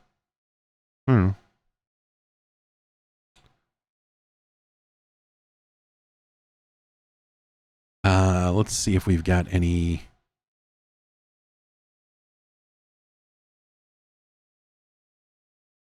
Let's see if we've got any more here. Alec in Arkansas writes and says, with the recent release of EA's Skate, I've been thinking more about skateboarding games in general. Although I was aware of the previous games in the series, it's my first experience with a non-Tony Hawk skateboarding game. How much do you think the genre is still tied to Tony Hawk's or even the Jackass legacy? Younger audiences today may not even know those references. Yeah, I don't think it really is. I don't think like skateboarding. you know, like skateboarding culture, I think, ran through the Tony Hawk franchise for a lot of years there, and they were relatively similar and all of that. But like, you know, there's kind of like street skating culture, and there's like the competitive like X Games skating culture. I think those are related things, but they're not, you know, the overlap is not complete. So I don't really know. I don't think it's really tied to the Jackass legacy. I don't think Jackass has had like the staying power. And maybe I'm wrong here, but I don't think like 15-year-old boys know what Jackass is. By and large. So yeah, I don't think that skate culture is. I guess like that was when we were talking about skate when it first came out. I kind of had to stop and think about it a lot and be like, yeah, I don't know, man. Like, what is skateboarding culture? Like, Tony Hawk is still like a very large figure, right? He's still, you know, even if his actual physical skating is not necessarily like the thought of as the best in the world anymore, or, you know, or whatever. Like, he's still a legendary figure in that sport, as it were. And so he's around, like he's always a topic. He's always talked about, you know, like he comes up, right? He's there to comment on skateboarding things when they happen. He's who the news goes to for skateboarding stuff, right? So I'm sure that there's like, I'm sure he has an outsized presence even in skateboarding culture today. Even if he's not everyone's favorite skater anymore or whatever, but yeah, I like, as far as the genre itself, man, I don't think that that's necessarily like completely tied to those things that happened 20 years ago. I mean, Tony Hawk's legacy is much larger than the games. The games might be his largest legacy, but he has a lot more. There is a lot more to Tony Hawk than just I was in these skateboarding video games. I mean, that's a great, you know, as an ambassador for skateboarding, that was a thing that brought skateboarding to a much larger audience than had thought about it before. Yeah, I don't know. I think that there's, you know, like he certainly has an impact on that. There are plenty of people skateboarding now that are older, right? And they are like seasoned pros, and they are well thought of, and, you know, they have fans that are younger, you know. So I think there's still ties to Tony Hawk. I think Tony Hawk is still, again, a name that comes up. He's out there, you know, making appearances, helping skate parks get built, like all, you know, he's still doing the work. And so I think he matters in a very big way. What is your ideal skateboarding game? The right mix of arcade stunts and realism. EA's Skate seems to put more focus on exploration, parkour, and dangerous stunts. Yeah, I mean, the dangerous stunts part of Skate, I think, is really shitty. I think it's like, considering the earlier games in the franchise and what they did with the Thrasher Hall of Meat license, I think that stuff was way better and integrated in a way that made sense. Now it's just like, I don't know, you can dive off buildings. I'm like, okay, why? Why am I doing this? Am I getting scored on it? Sort of, not really, but like it doesn't fit the game the way it used to. Because it used to be something that like you could look at and go like, oh, it's like an irreverent. I mean, yeah, like part of skateboarding is falling off the fucking boards and people get all fucked up, and Thrasher does, you know, like they put weird spotlights on that stuff sometimes. And so it integrated into those games quite well. I think the way that they do it in Skate is just removed from that context, and it just feels kind of dumb. But like my ideal skateboarding game, I don't know. I think I want something that is, I think I want both games at different times. I think, and I think about them differently. To me, Skate is the more realistic skateboarding game, and I like it because of that. Because what I attempt to do in Skate is far more modest than I'm going to fucking grind this wire for like a minute, and then I'm going to fucking grind this wire all the way out to the Statue of Liberty, and then I'm going to skate all the way back down, and if I skate all the way around the Statue of Liberty, or the torch lights up, and then she gets and she walks around like it's Ghostbusters 2. You know, like whatever insane fucking earthquake rail grinding madness the Tony Hawk games had even before they intermingled with Jackass. They were starting to do that in 3. And so, yeah, I don't know. Like, I like that stuff, but like, I don't know. I always think of those games as platformers. Like the Tony Hawk games are just, they're fast moving platformers, It's like Rocket Robot on wheels, except you're Tony Hawk man on skateboard. But good. Pretty much identical video games, right? No, but it's, the things they're asking you to do to get around the level and do that, like, it's not that dissimilar to what, they ask you in like a Mario 64 or something like that, Get here and get this star. Get to the top of this thing and get this star. Win this race and get a star. Get these coins and get a star. Spell skate, get a star. Get this tape, get this, like it's they really build a lot of those levels, as like fast moving platforming, right? The part where you're skateboarding is like really cool dressing over the top of that. It gives you some freedom and some player expression in the way that you do your tricks and the way that you string combos together, right? And yeah. Let's see. Maybe we can take one more quick one here before we go. Eric in Northbrook says, do you think the success of Battlefield 6 will make it more or less likely that EA cancels upcoming single-player games like Jedi, Iron Man, and Mass Effect? I'm assuming the KOTOR remake is already dead in all but name. Well, that KOTOR remake was not EA. That was like Aspire or whatever. Like they were only involved in that in like a limited way, I think. I don't think the success of Battlefield 6 has any impact on that stuff one way or the other. I think that they will probably make a third Jedi game and call it on that. They'll say that's our trilogy. We're good and done.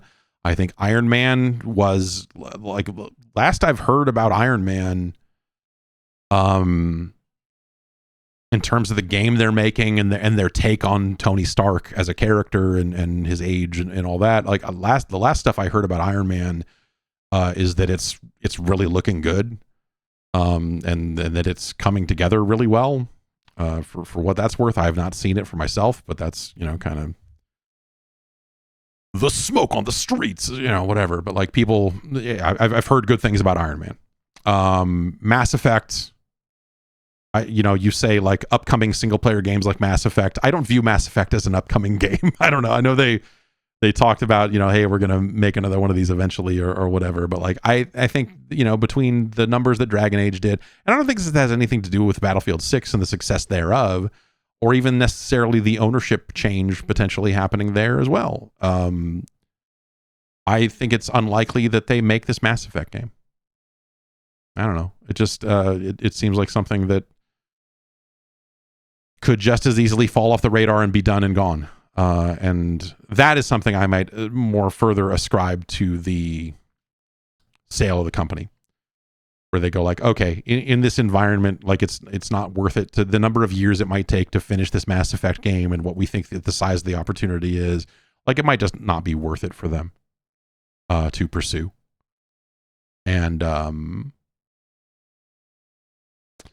yeah, I don't know that there's necessarily like a great reason to make another Mass Effect game, other than like, we think it's time, or hey, we think it'll, enough time has passed that people's wounds have healed. To which I say, no, they haven't. But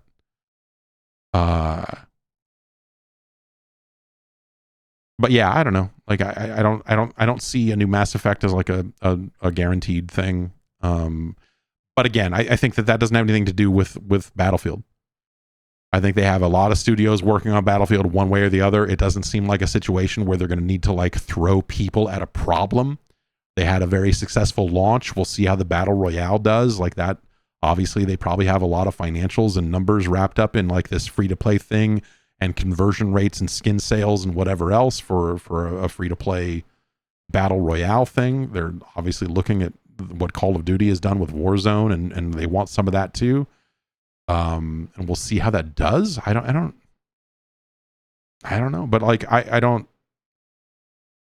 Yeah, I like of the games you've mentioned, I don't think that those are games that are going to be like franchise properties for EA forever. I envision the third Jedi game closing out a trilogy and them being like, okay, good, we're glad we did these. They did fine, and we don't want to pay that royalty rate anymore, which is why they gave up the exclusive rights to Star Wars anyway. If Iron Man is good, maybe they want to make a second one, but I don't think you're not going to make 10 Iron Man games. You're going to maybe make 2. Or maybe you're just going to make 1. And Mass Effect, Mass Effect seems like the sort of game that, again, because of the way Dragon Age did and just EA's overall faith in what's going to come out of that and how likely it would sell or whatever. Like I would be surprised, if let's say, that sale closes next year and, and the Saudis own EA.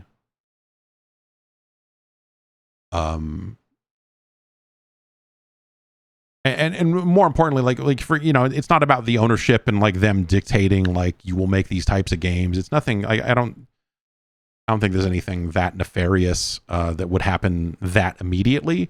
I think it's more that EA will have to take a long look at every single bet they want to place and say, is this going to help dig us out of this hole? This $20 billion hole that we just fell into? What are the games that are going to get us closest to getting out of that hole? It's not Mass Effect. It is simply not Mass Effect.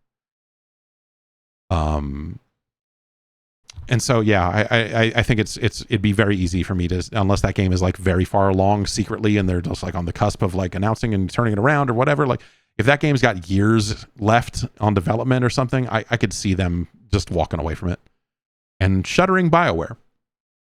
Ultimately, like do they? I might even say like like they have that team in Austin, right? That still runs Old Republic. Like at some point, do they go, okay, also we're going to finally shut down Old Republic? Like we're just done with this stuff, and they're going to focus on only the biggest of the big bets, and like a tier below that when it makes sense as like a real slam dunk kind of thing. And I think that amount of risk to load onto a smaller, like a smaller profile of games that absolutely positively must hit big in order to save the company, I don't think that that's something that is sustainable either. And so, like, I don't look at it as like, oh, EA might cancel some single player games. I look at it as like, EA is going to not be around eventually. This is going to, it might take a decade, or it might take a while for something like this to finally wrap up. But like, this is going to reshape EA in ways that first make it unrecognizable, even if you've been following it more recently when EA kind of just, is already unrecognizable in some ways. And if they don't have some massive world-beating hit that puts them on the level of a Fortnite or even, dare I say it, a Roblox, which seems like an impossibility, but who the fuck knows, I don't think EA will be around. And I think that will be it for them. Or, they shrink down to become, they sell it off and like, they go like, hey, we've spun EA Sports off into its own separate company and now they just service football and other football, Madden and FIFA, Madden and football clinic, football club, whatever it is, like they could even potentially, I could see them dumping hockey. I don't know what I don't know what the metrics are on hockey. I don't know what how profitable hockey is for them, but it's very easy to see a world where they go like, oh, we're done with the NHL. Like we're obviously never going to make a basketball game ever again. We're just going to make these 2 sports games and occasionally a Battlefield or something else of that size and some other free to play and mobile stuff or what, I don't know. They still have the UFC license, right? But those don't do massive numbers, do they? They can't. So yeah, I don't know. That's going to do it. Thanks everybody for hanging out. Probably play some Wreckreation tomorrow. if you want to see some of that in action now that it's out, maybe I'll dip into that tomorrow on a little live stream. Come back through for Wednesday and we'll hang out, we'll talk, we'll play some games, whatever else. And yeah, Friday we'll rank some 8-bit Nintendo games. And then, of course, back on Tuesday for another edition of this very podcast. I'll see you soon.